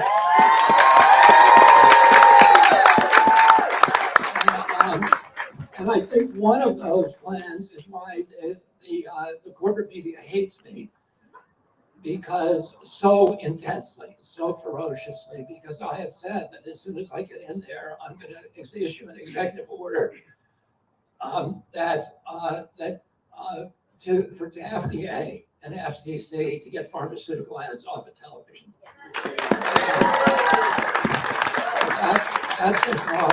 That's going to cost the legacy media billions and billions of dollars. And particularly the news sites that get, somewhere around 75% of their revenues from pharmaceutical advertisements.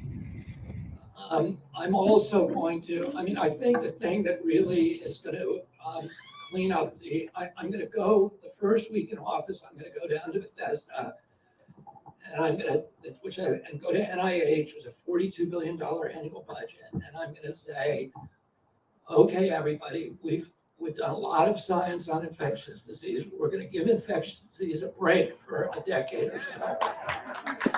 And we're going to start figuring out what's causing the chronic disease.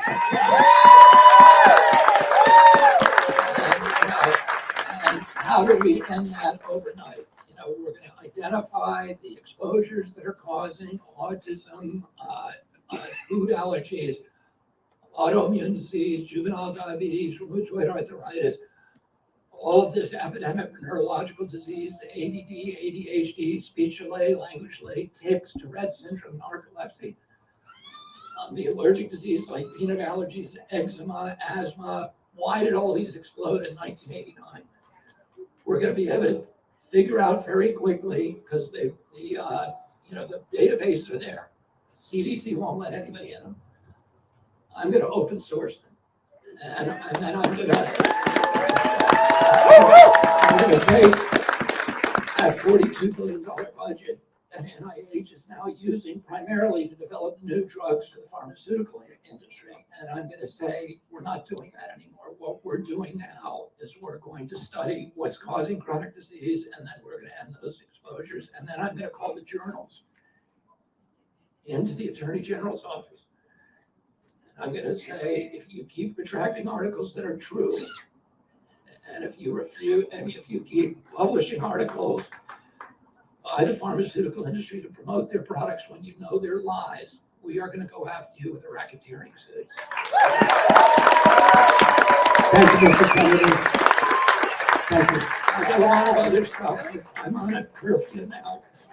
With football season on the way, quick, hard-hitting question. What could you do to rein in the intelligence agencies, both foreign and at home here? Well, my father had a plan for when my uncle, after the Bay of Pigs, my uncle almost wanted to resign, and he told his father he was so devastated by when those men were dying on the beach. He said that he didn't feel like he should be president anymore. My grandfather told him, it's the best thing that could happen to you because you did it early in your presidency and you know now who you're dealing with. He had come out of that, the CIA had lied to him. He came out of the meeting that day when the men were dying on the beach, and he said, I want to he took public responsibility for the Bay of Pigs, but privately he said to his aides, I want to take the CIA, shatter it into 1,000 pieces and scatter it to the winds. And I would appoint my father. His idea was to make appoint my father to run the CIA. But my grandfather, my father said that is not a good idea because it puts too much power into the hands of our family, and the optics are bad. Everything about it's bad. It's like Molotov and Stalin.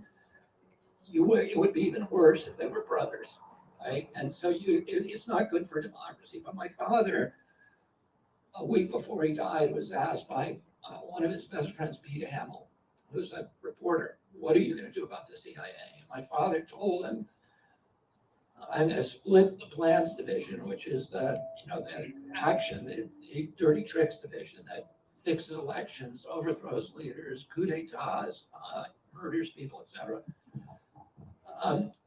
Split that from the espionage division. The espionage division, the division we really need is intelligence gathering and analysis. And my daughter-in-law, who's helping Dennis run this election, spent her whole career in the clandestine division in the CIA and understands how the agency works very well. And what she'll tell you is there's 24,000 people who work in that agency, and most of them are patriots, most of them are good public servants, but the upper echelons, particularly the Plans division, is where all the trouble is. And the fact that espionage is linked to them puts that division in the posture of covering up for them and justifying their action. And you need them separate, and you need espionage looking over the shoulder plans. If my wife lets me, I'll tell you a quick story. Yeah, it's very short. Thank you. So I had a dinner in Las Vegas about 3 weeks ago with Mike Pompeo, and who was somebody I had never met before, but who was, of course, head of the CIA, and he was somebody that I had not a good opinion of. But I had a really interesting discussion with him, and I enjoyed a lot of his observations. And what he said is that he was Secretary of State and head of the CIA. He said to me, I don't know why he said it, he said, when I was at CIA, I didn't do what I should have done, which is to clean up that agency. And he said, it's my big failure. I didn't do that. And he said, the entire upper echelon of that agency is made up of people who do not believe in the institution, the democratic institutions of the United States of America. So that was his observation, which I found interesting. Thank you. Thank you, Mr. Kennedy. Next question. Hi, thank you for being here. I'd like to know what's your stance on the open border and the human trafficking issue? Yeah, the open border, I've been there. We have a film on our website of my trip there. It took me 3 days down there, talking to law enforcement, talking on both sides of the border, talking to people, the catastrophic impact on the Mexican side of the border, because we've turned the border over to the Mexican drug cartels. And I watched the cartel buses pull up one after the other, 55 people in each one, coming from all over the world. The people who were getting off were from Africa, Kazakhstan, Azerbaijan, Afghanistan, Pakistan, China. There was only two. I saw 300 people come across. Only two families from Latin America. And they're all coming across. They know exactly what's going to happen because the cartels are advertising on TikTok and YouTube. And they're advertising in countries all over the world. We can get you through the border, pay us $15,000 and fly into either Nicaragua or Mexico City. Here's what you do next. And as soon as you get across the Border Patrol will fingerprint you. If you don't have a criminal record, they'll put you on a plane to any destination you want. And if you don't have the money, they'll pay for it in the United States. It's extraordinary. There's no effort to stop them. And 9 Border Patrol men have committed suicide in the last year because they're so demoralized. And a lot of people from my political party who were against Trump's wall, including me, I was against the wall. I've been down there now and I see what's happening. You don't need the wall for 2,200 miles from Brownsville, Texas to San Diego. You do need a physical barrier in certain places where it's densely populated, and then the rest of it, you can use electronics like the Israelis do. Motion detectors, we had those up, and for some reason, the Biden administration took them down. And I don't know, I can't explain why. I just say what I saw. But a lot of people, this issue from like a racism or a xenophobia. For me, I came to it from compassion and for care about our country. And what's happening now is not good for anybody. There's 7 million people who have come across illegally in 3 years. They're all over. There's now 95,000 in New York, and they're given a court date 7 years from now. Sorry about the audio, guys. So they're in this Charges limbo where they're not allowed to legally work, but they're in our country. And so they're taken advantage of by predatory employers who pay them $5 or $6 an hour. That drives the wages down for every American worker. And I worked with Cesar Chavez for the last 2 decades of his life on pesticide issues. His other big issue during that period was closing the border, because he saw that the migrants coming across who were illegal could be preyed upon by unscrupulous employers, and they would drive the price of the power, the leverage down for people who are illegal. And there's now 95,000 in New York.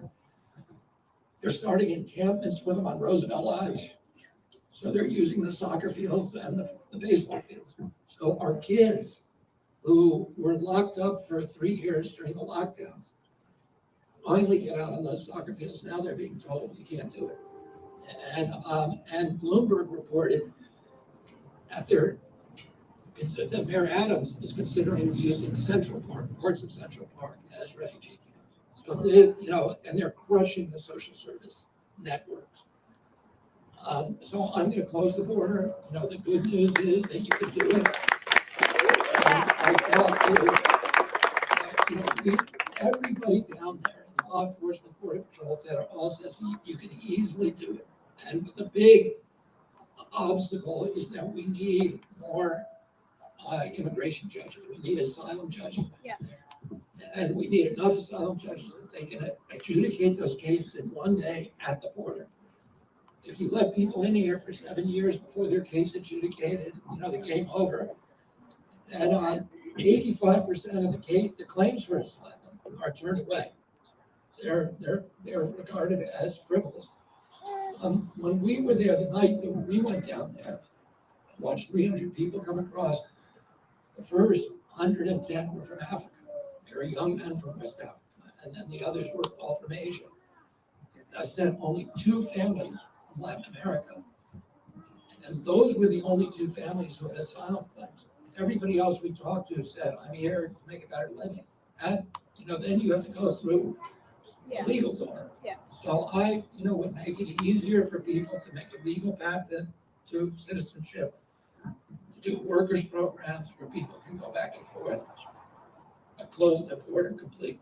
You can't have a country that we don't control cartels.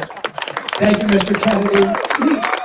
We have time for just 2 more questions, and then after that, we want everyone to get ready for a group picture, kind of move in from the edges of this event.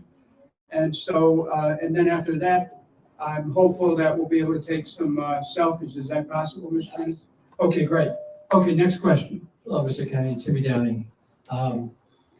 As we saw from the prior administration, Trump administration, the deep state, how are you going to combat with all your wonderful ideas, which I believe in, but you're going to be faced with the same problems of the deep state? How are you going to combat that and be effective? And are you going to reach across the aisle from both parties, people like Tulsi Gabbard or Vivek Ramaswamy, to unify and bring the country together so that we can shove out these subvertents who want to destroy this country? Yeah, I absolutely going to reach across the aisle and have a bipartisan administration. I'm not worried about being able to unravel the deep state. I mean, I've been suing these regulatory agencies for 40 years. I've sued almost all of them. I know who the bad guys are in a lot of them. I know who they have to move. I know the laws and the regulations, the guidance that has to be changed. I'm looking forward to it. I think, President Trump wanted to do it, but he, I think you get in there and you see these agencies and you don't understand them, and anybody at any level can commit a civil disobedience that embarrass the president. So they all just say, okay, that's too big for me. President Trump appointed me to run a vaccine safety commission. And I started running it. He forced, Fauci to meet with me and Collins to meet and Peter Marks and all of them. And we were starting to break it down. And then Pfizer came in and gave him $1 million, and he appointed 2 Pfizer nominees, Alex Azar to run HHS, Scott Gottlieb to run FDA. Scott Gottlieb was Pfizer's business partner. He got to FDA. He did an $88 billion favor for Pfizer, $88 billion, and then he left to join Pfizer's board of directors. So that is the swamp. And, I'm not going to let anything like that happen on my watch. Thank you. Thank you, Mr. Kennedy. Thank you, Mr. Kennedy. This is the final question, and I want to ask you all join me in thanking Bo of the Wanderer for this facility, because this is a great place to meet. Thank you, Bo. And we're reminded that this facility is open to everyone, whatever their politics, and I can see that here today. Okay, Mark, last question. Thank you, Mr. Kennedy. Mark Siri. My question dovetails on your last answer, and that is where a lot of folks have lost confidence in the different agencies or administrations within our government because of nepotism and people that are actually from the industries that they're supposed to protect get jobs. I'd like you to speak to that in a general way. Yeah, it's not, in my administration, I'm going to extend the employment ban to 5 years at least. Right now it's 1 year and it's just a revolving door. And what you see what actually is happening, where the last 4 heads of the FDA are now on pharmaceutical company boards. It doesn't, it's just an recipe for corruption. But there are other modalities of agency capture that I have, studied for my entire career. And like I said, I know how to unravel them. Thank you. Thank you, Mr. Kennedy.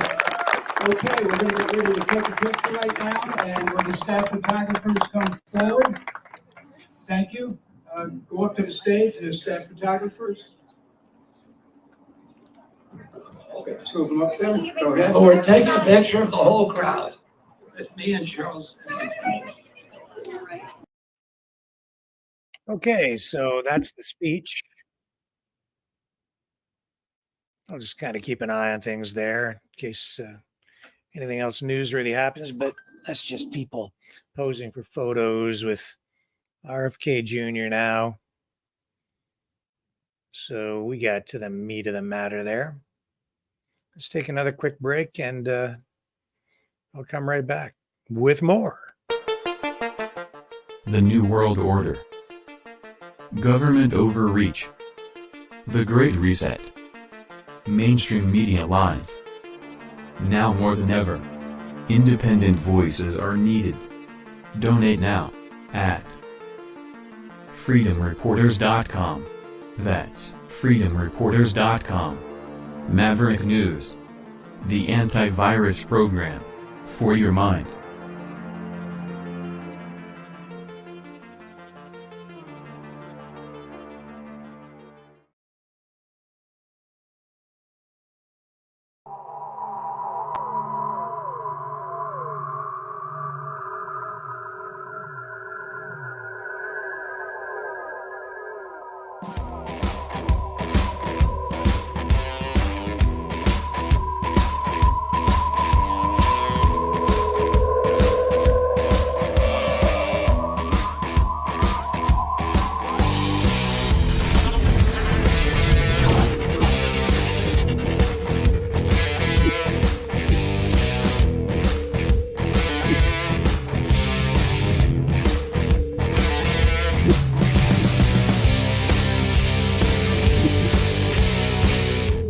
Maverick News. The world is watching.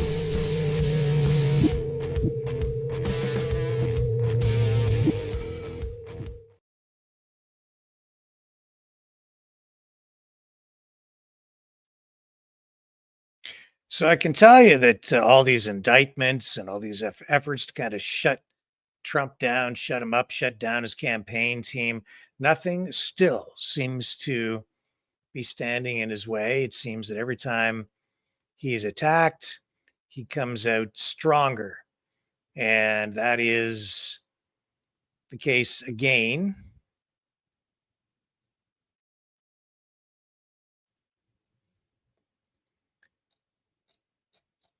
Right now, here's another poll that has just come out showing that Trump seems to be surging even with all these indictments. So here's a comparison, okay? These are what IAP polls. Apparently says markets betting odds who will win the 2024 GOP presidential. So June 11th, Trump was at 60%. Here, I'll bring it up for you. Of course, he's posting this on Truth Social, right? DeSantis was 26 and Ramaswamy was 0.7. Zoom ahead to August 12th. Just 4 days ago, Trump was jumped ahead to 73.5%. Ramaswamy at 10.2, and DeSantis dropped to 10. An indication that Trump's campaign tactics are effective and working. And he has been, I think, pretty much hitting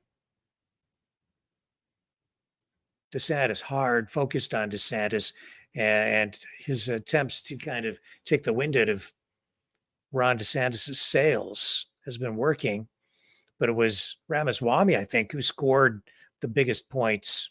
Well, maybe Trump scored the biggest points, and Ramaswamy came out looking pretty good too and gained some ground there.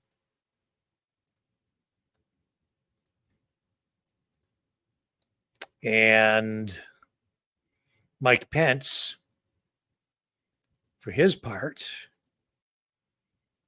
I don't think that this strategy is going to work for him. He has come out saying that, he's taken a completely opposite stand on the election issue from Trump. And he's saying that the election in Georgia was not stolen. And here he is on ABC being asked about exactly that.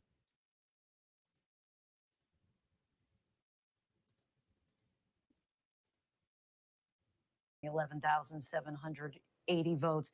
Trump has said that was a perfect call. Do you think that was a perfect call? I wasn't there for the call. I only learned after the fact that he'd spoken to some state officials that day. And so, look, if another indictment comes, I want to make sure that the president has the same presumption of innocence that every American's entitled to. He's entitled to make his defense in court.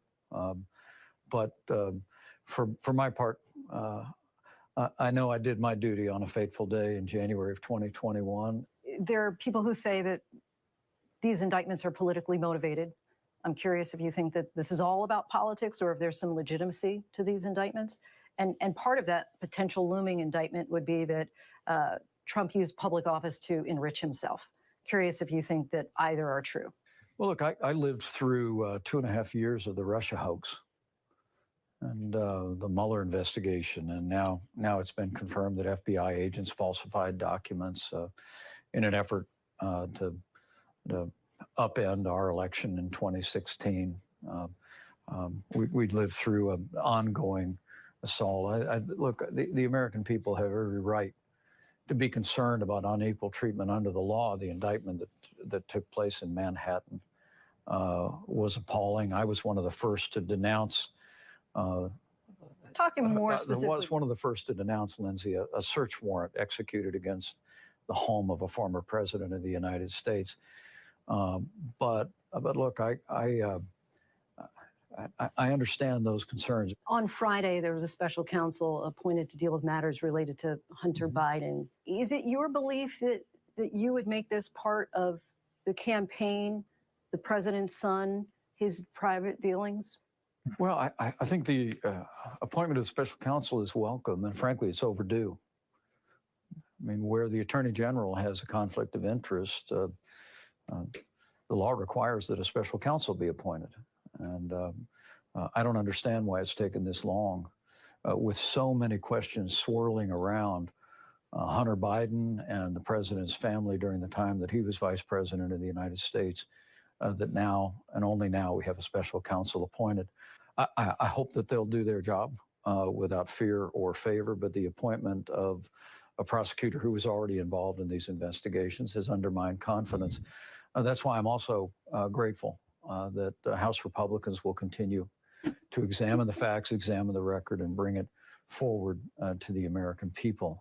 I must tell you the suggestion that while he was vice president of the United States, that the now president of the United States was in some way connected or involved in conversations while his son was dealing with foreign nationals is deeply troubling to me as a former vice president. It should be deeply troubling to every American. The American people have a right to know. They have a right to know what the facts are. And I trust between the Congress and the special counsel that the American people will have those facts. What do you think is the biggest difference between you and Donald Trump? Well, it certainly is a strong difference between us from that fateful day. I had no right to overturn the election.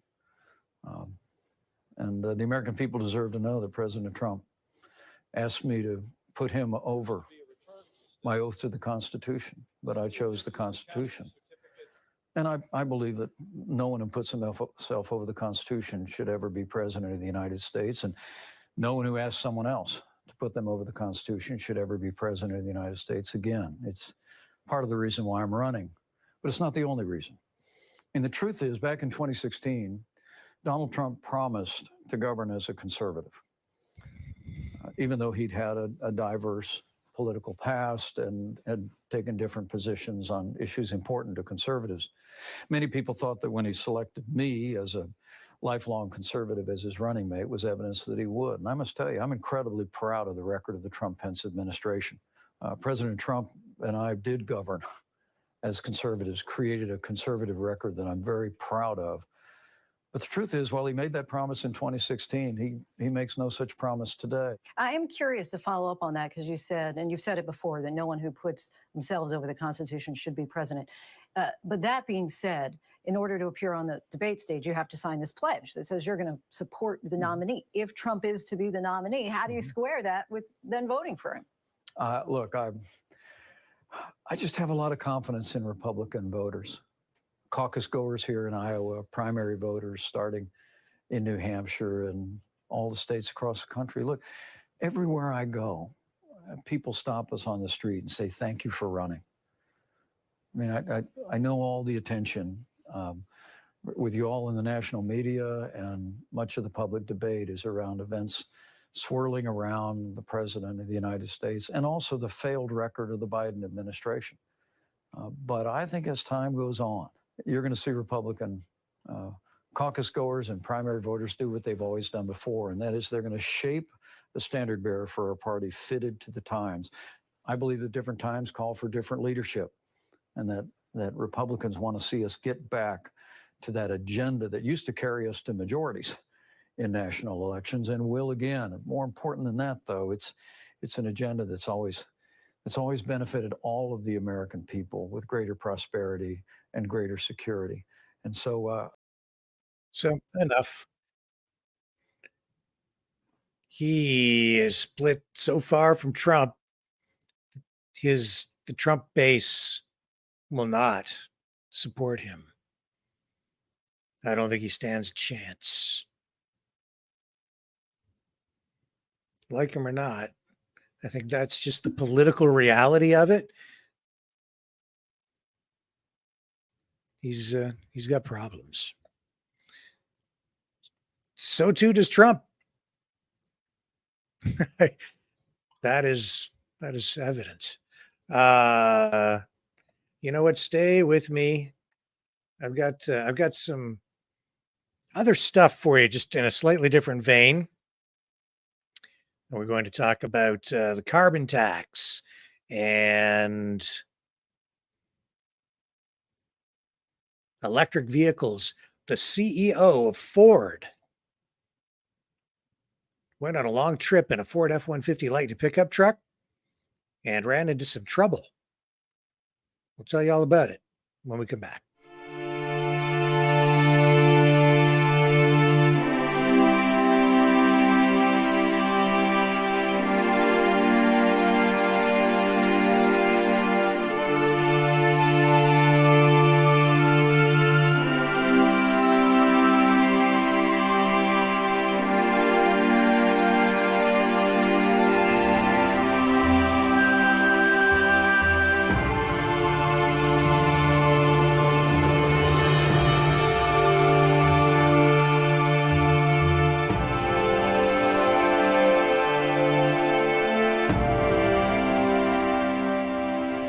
Maverick News. The world is watching.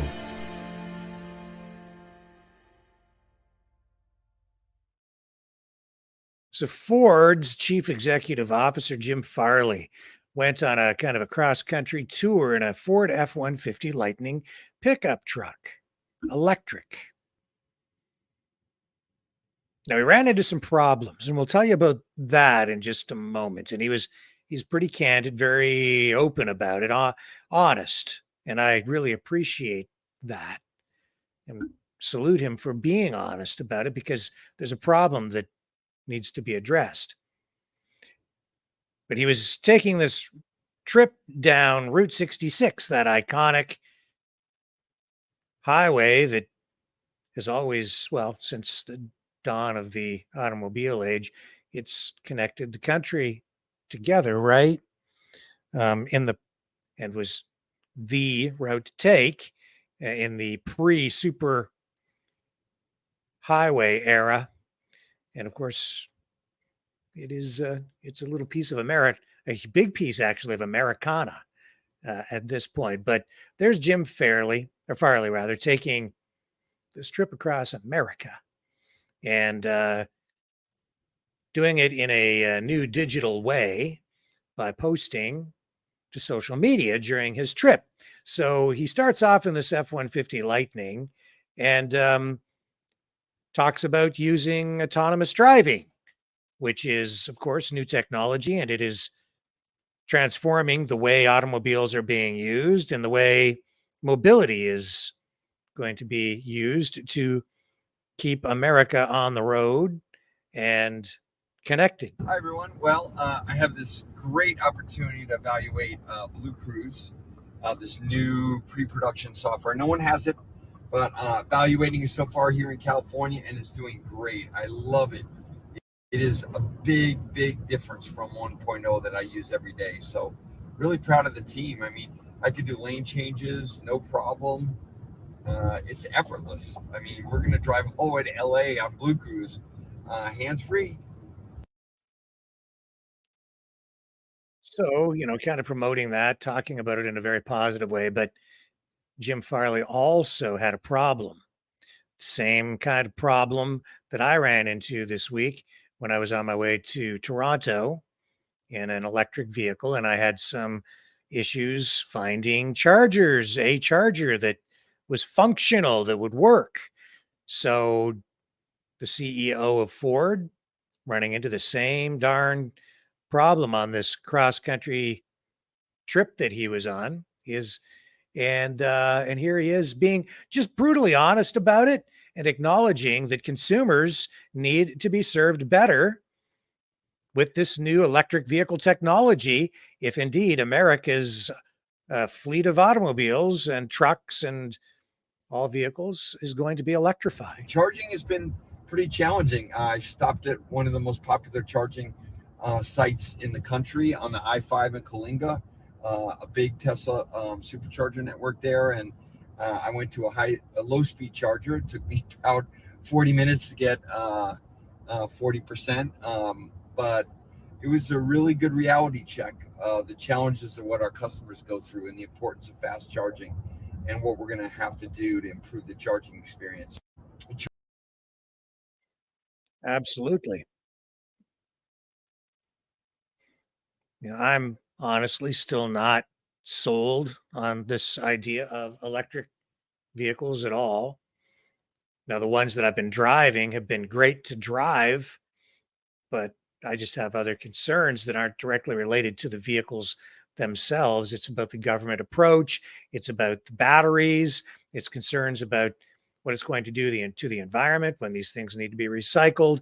It's about the charging network. It's difficult to charge. You have all this additional expense of needing to have a fast charger really wired up at your home at considerable extra expense, thousands of additional dollars just to get something like that installed in your home.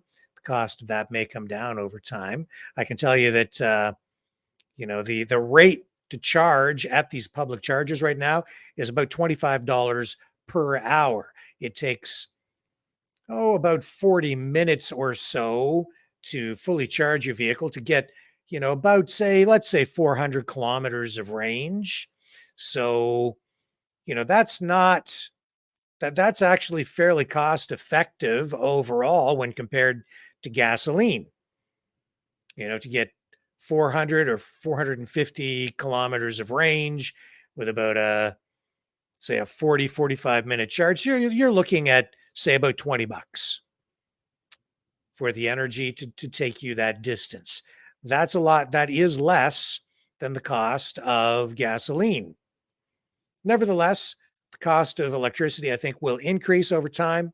And that is because we have subsidies across the board at every level.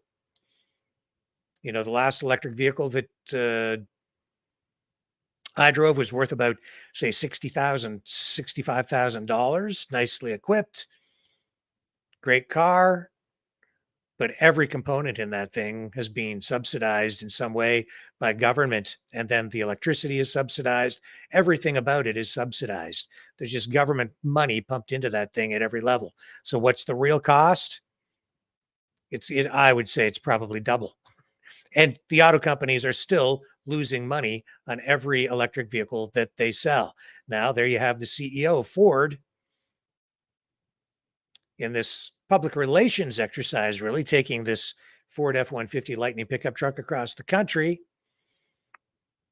to sort of promote them and also to kind of give, kind of poke Tesla in the eye because the F-150 Lightning has come out to market and Elon Musk is still struggling with the Cybertruck. So Ford is way ahead of the game when it comes to the pickup truck market being electrified. That is for sure. But the company's still finding that in real terms, electric vehicles are not viable for them financially. Something really drastic needs to change. And then over in China, as we've told you, there's a price war going on. China is the growing market for automobiles, even for companies that are traditionally seen as North American, like General Motors, Ford, Chrysler. They're all over there, and they're trying to sell into that market because it is growing. Tesla, though, needs to keep volume up, and as a result, they have been slashing prices. There's increasing competition already, and that's making it difficult for all of the companies to reach a point of profitability. Tesla just this past week slashed another $2,500 US equivalent off the price of their vehicles in China just to keep sales going over there. And that is putting downward pressure on all of the manufacturers in China and elsewhere. There's downward pressure on pricing overall, downward pressure on electric vehicle prices here too, at a time when the auto companies aren't even making any money selling the vehicles that they have. It's a big problem. The other thing is that, the government is pushing so hard on this that they're finding, honestly, they can say it's about the climate all they want, but I think there's a larger agenda at play here. And that is to say that, in Canada, for instance, the government is imposing, carbon taxes on fuels. And just within, this past, month, we've seen a big spike in prices. So here's Pierre Poilievre, the leader of the Conservative Party of Canada, today at a news conference in Cornwall, Prince Edward Island, at a Petro-Canada gas station. And if you look at that sign behind him, just check out the price on there. Look at the price on that. What is it? $1.89, $1.86? Let's listen to what he has to say. When he moves his head, you'll see the price. But this is an outrageous price for fuel. Pour rendre les prix plus bas pour les gens ici et à travers le pays. C'est ça le gros bon sens. $1.85. Donc, thank you very much for coming now in English. It's great to be here in Prince Edward Island for my Axe the Tax tour. And boy, is that tour ever timely. Look at Trudeau's tax right there, 185.8. Gas prices have skyrocketed across Atlantic Canada since Trudeau's tax took effect at the beginning of last month. And now the devastating consequences are hitting grocery stores. Just this week, we saw the inflation numbers out, and food inflation was worse in Prince Edward Island than anywhere else. The Atlantic provinces were among the worst anywhere in Canada. That corresponds with the coming into force of the carbon tax. Higher taxes on the farmers who make the food and the truckers who ship the food means higher taxes on all who buy the food. The Trudeau tax is a food tax. And that's why I announced today to all Prince Edward Islanders and Atlantic Canadians that a Pierre Poilievre-led common sense conservative government will axe the tax to bring home lower prices for everyone. But that's not the only way that Trudeau and his Liberal team have failed Atlantic Canadians and Islanders in particular. We see that months after the international panel found that PEI seed potatoes are safe, the federal government in Canada continues to block their legitimate export to the United States, harming the potato farmers who are a key part of the local economy in this province. Trudeau does nothing to defend the farmers of this province. He takes the people in Prince Edward Island for granted, even though he has all 4 seats here. What does he give them in return? Higher taxes on their fuel and food, a tax on their farming way of life, and terrible bureaucratic fisheries policies that hurt our ability to harvest the seas. A Pierre Poilievre-led government will fight for farmers, fish harvesters, and all Prince Edward Islanders by giving them a strong voice in my government and around my cabinet table. We know that everything feels broken in Canada after 8 years of Justin Trudeau. Everything costs more. Work doesn't pay. Housing costs have doubled. Crime, chaos, drugs, and disorder are common in our streets because of his catch and release policies. And the Prime Minister merely tries to divide, to distract from that terrible record. The good news is that life wasn't like this before Trudeau, and it won't be like this after he's gone. A Poilievre-led government will bring home lower prices by axing the carbon tax, capping spending, and cutting waste. Thank you. Cutting waste to bring down the deficit, inflation, and interest rates. We'll bring home powerful paychecks with lower income taxes that reward hard work. We'll respect our fisheries and give more and clear support for the fishery sector so that we can harvest the seas and bring home a better catch. We will reduce the tax and red tape on our farmers so that they can keep more and lower their prices. We will develop our resources in this country rather than importing foreign dirty resources from dictatorships abroad. We will bring homes people can afford by incentivizing our municipalities to clear away the red tape and deliver faster and cheaper building permits so that we can build millions of new homes and put an affordable roof over the head of our young people. And we will bring safety to our streets by ending the attack on legitimate law-abiding hunters and farmers and instead going after dangerous criminals and bolstering our border against illegal imports. This is common sense. It's the common sense of common people here in the island and right across Canada. United for our common home. Your home, my home, our home. Let's bring it home. Thank you very much. I now welcome your questions. We'll have time for 5 questions from the floor. Hello, Mr. Polyev. A number of your own comments and actions have been characterized as dog whistling to By the who? far right By who?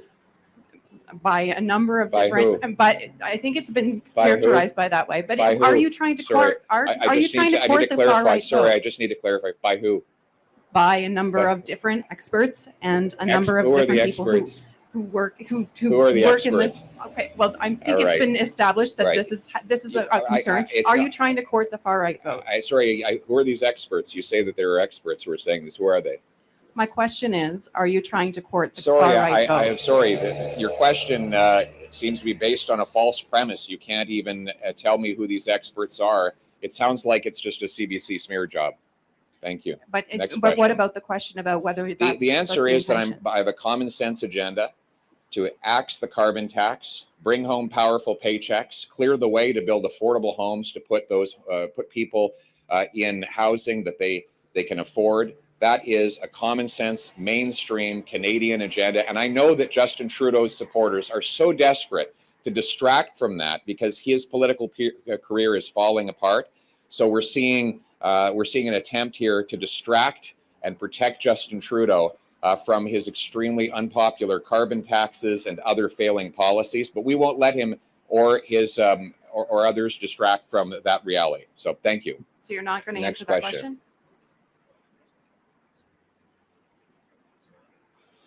She doesn't work for CBC, but I do. Carrie Campbell.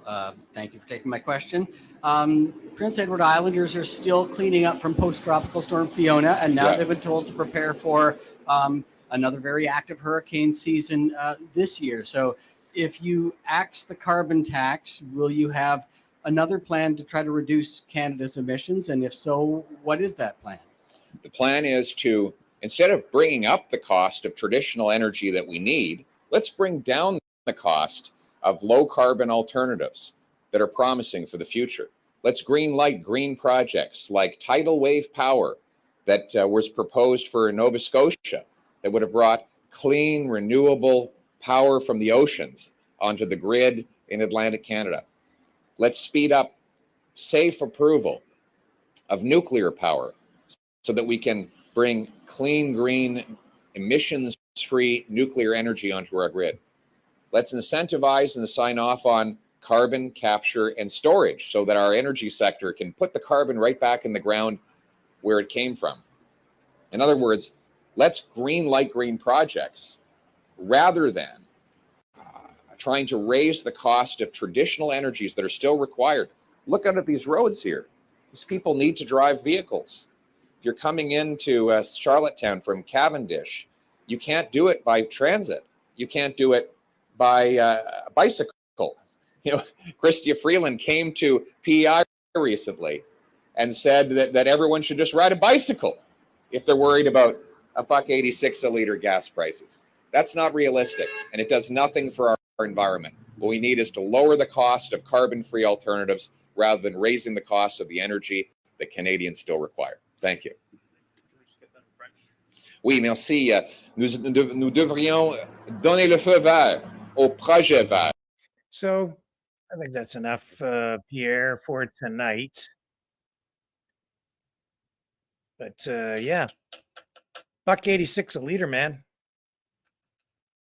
That is a lot of coin for petrol. Not good. What else do I have for you tonight? Snow White, Rachel Zegler. More on the Rachel Zegler front. She's still under fire. She can't win on either side. And you know why? We were talking about truth, right? Truth is important because when you tell a little fib, chances are you're going to get caught. And it looks like Rachel Zegler, who has, landed that lead role as Snow White in the upcoming Disney film, which has not been released yet.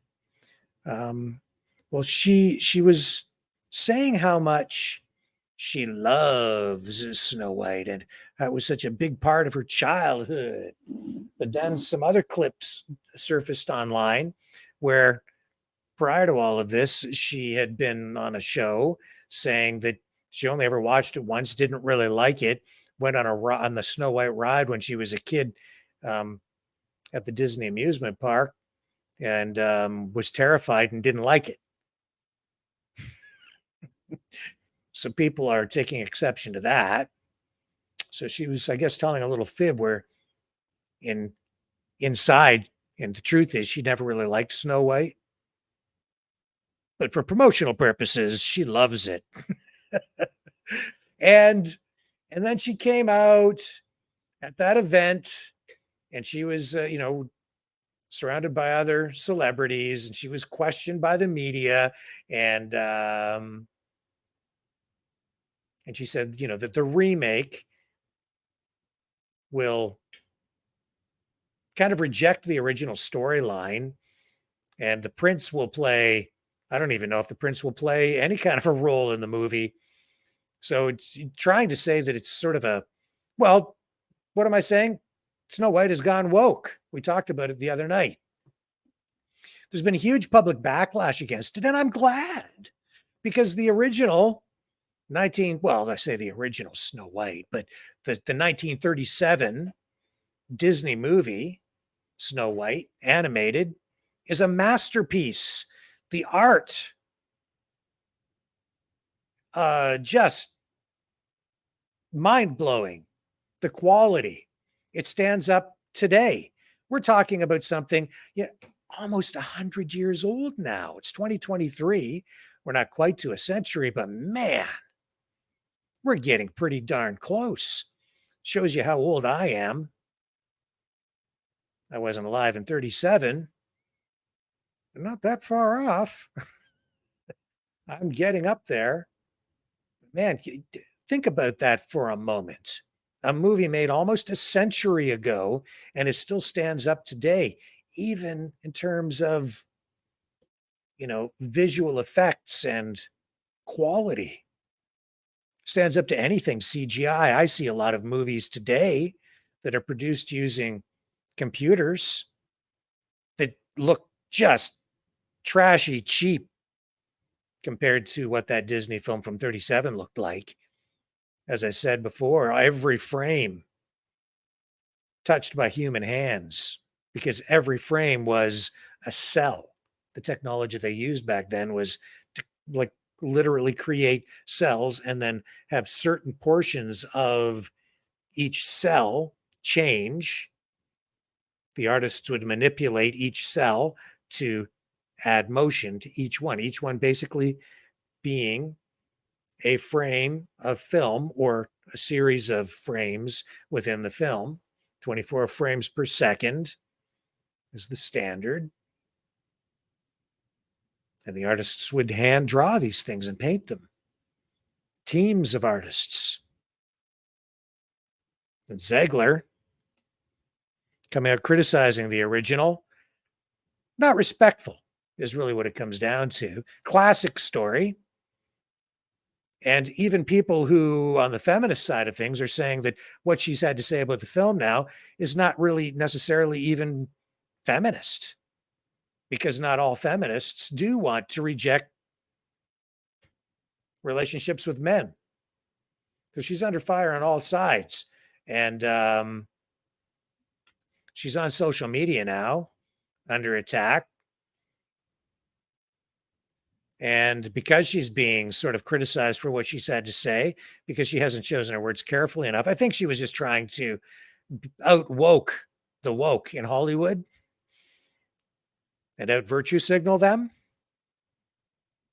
She was just trying to play the game.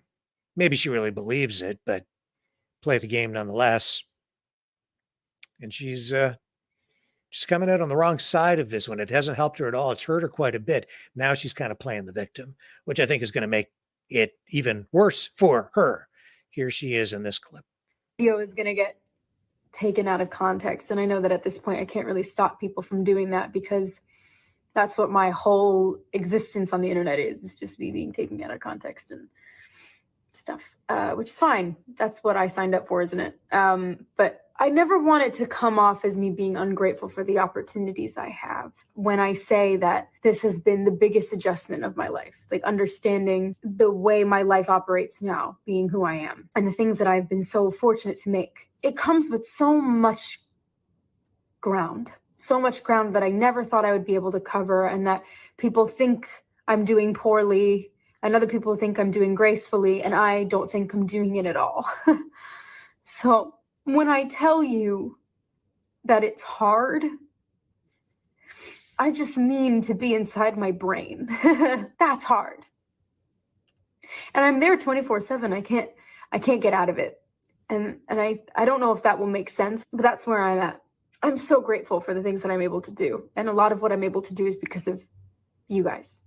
And I'm so unbelievably thankful for that. At the end of the day, I look at this trip and think, if somewhere like that can exist, and so can my tiny pink bedroom from New Jersey, I can also be having the greatest time and simultaneously wishing people would stop sending me death threats. And maybe that's a weird takeaway for this video. This is a life. This is real. It's filled with a lot of beautiful moments and beautiful people. I have a loving family, an incredible boyfriend that I love so much, beautiful friends and family, people that I miss. It's a privilege to miss people the way that I do, but it's hard. And it's lonely. It's very lonely. I just know that if that loneliness can exist, so can other things, and I will be okay. Maybe that's a weird takeaway. Regardless, this is not supposed to be anything other than It's lonely. It's lonely at the top.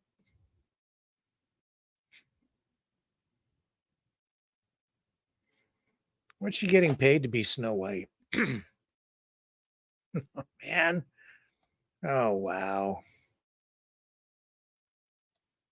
I don't know.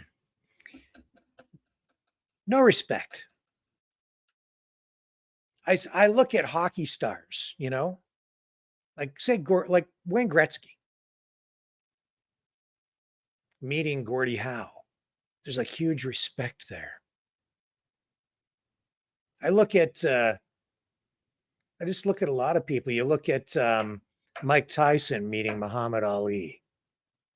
A lot of respect there. But with Ziegler talking about that 1937 film and everything that came before her, there's no respect. It's contempt.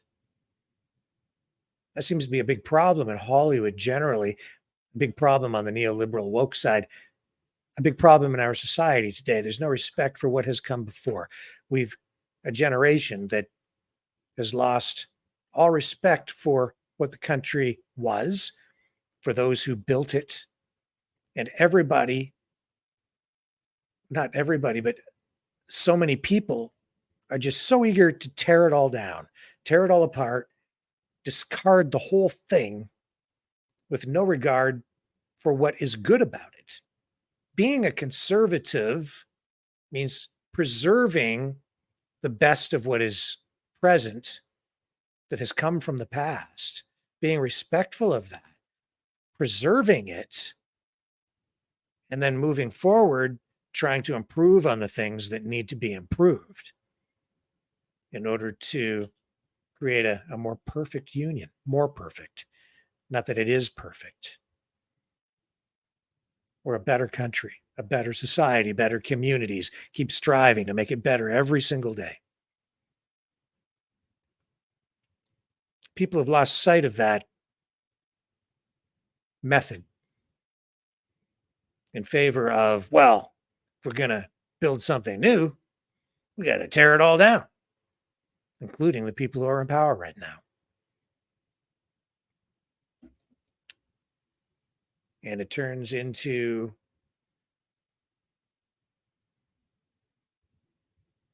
a degree of ungratefulness and a lack of respect. I think it's tragic, extremely unfortunate. But hey, maybe maybe this experience and the backlash from the public will send a message, not just to Ziegler, but to Hollywood, and maybe even to our politicians. Maybe it's a sign that finally some people are coming to their senses. I'm not sure that it's true, but I can hope. It's an indication that some people out there at least still have some appreciation for what has come from the past, what it was that formed the foundation of everything we have today. Well, anyway, it's now coming up on 9 p.m., 8:50. I just want to say thank you to everybody who participated in our online YouTube censorship protest. We'll be doing another one. We won't be running it tonight, but we'll be coming back online again with more YouTube, Facebook censorship protests on our YouTube platform. It is imperative that we continue to build over on Rumble and that we build up enough resources here to move ahead by getting our programming on an independent server away from these censorship social media platforms like Facebook and YouTube. It's a big problem because we can't speak freely about a lot of things.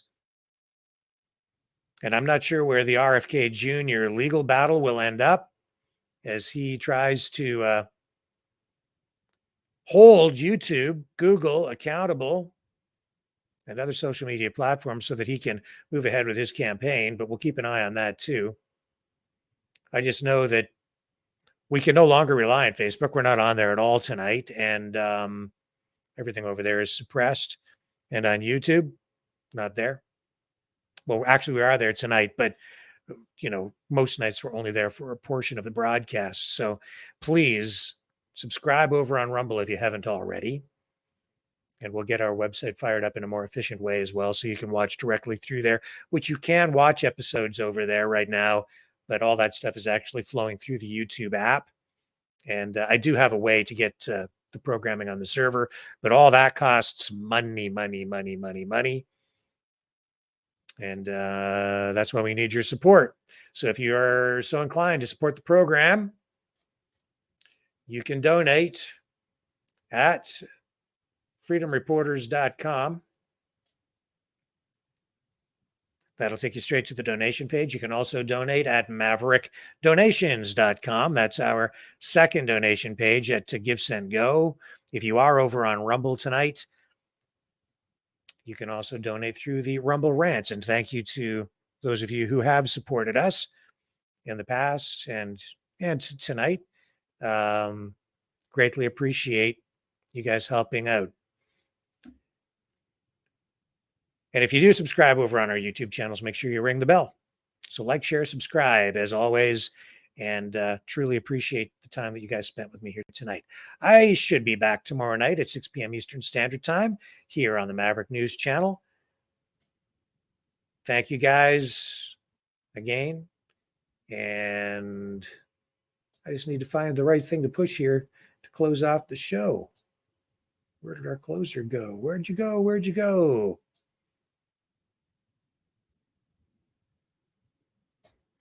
We've lost our closer, our video closer. There it is right there. I found it.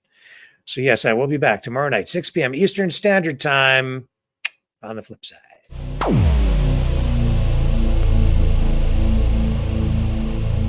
This has been a Maverick Multimedia production.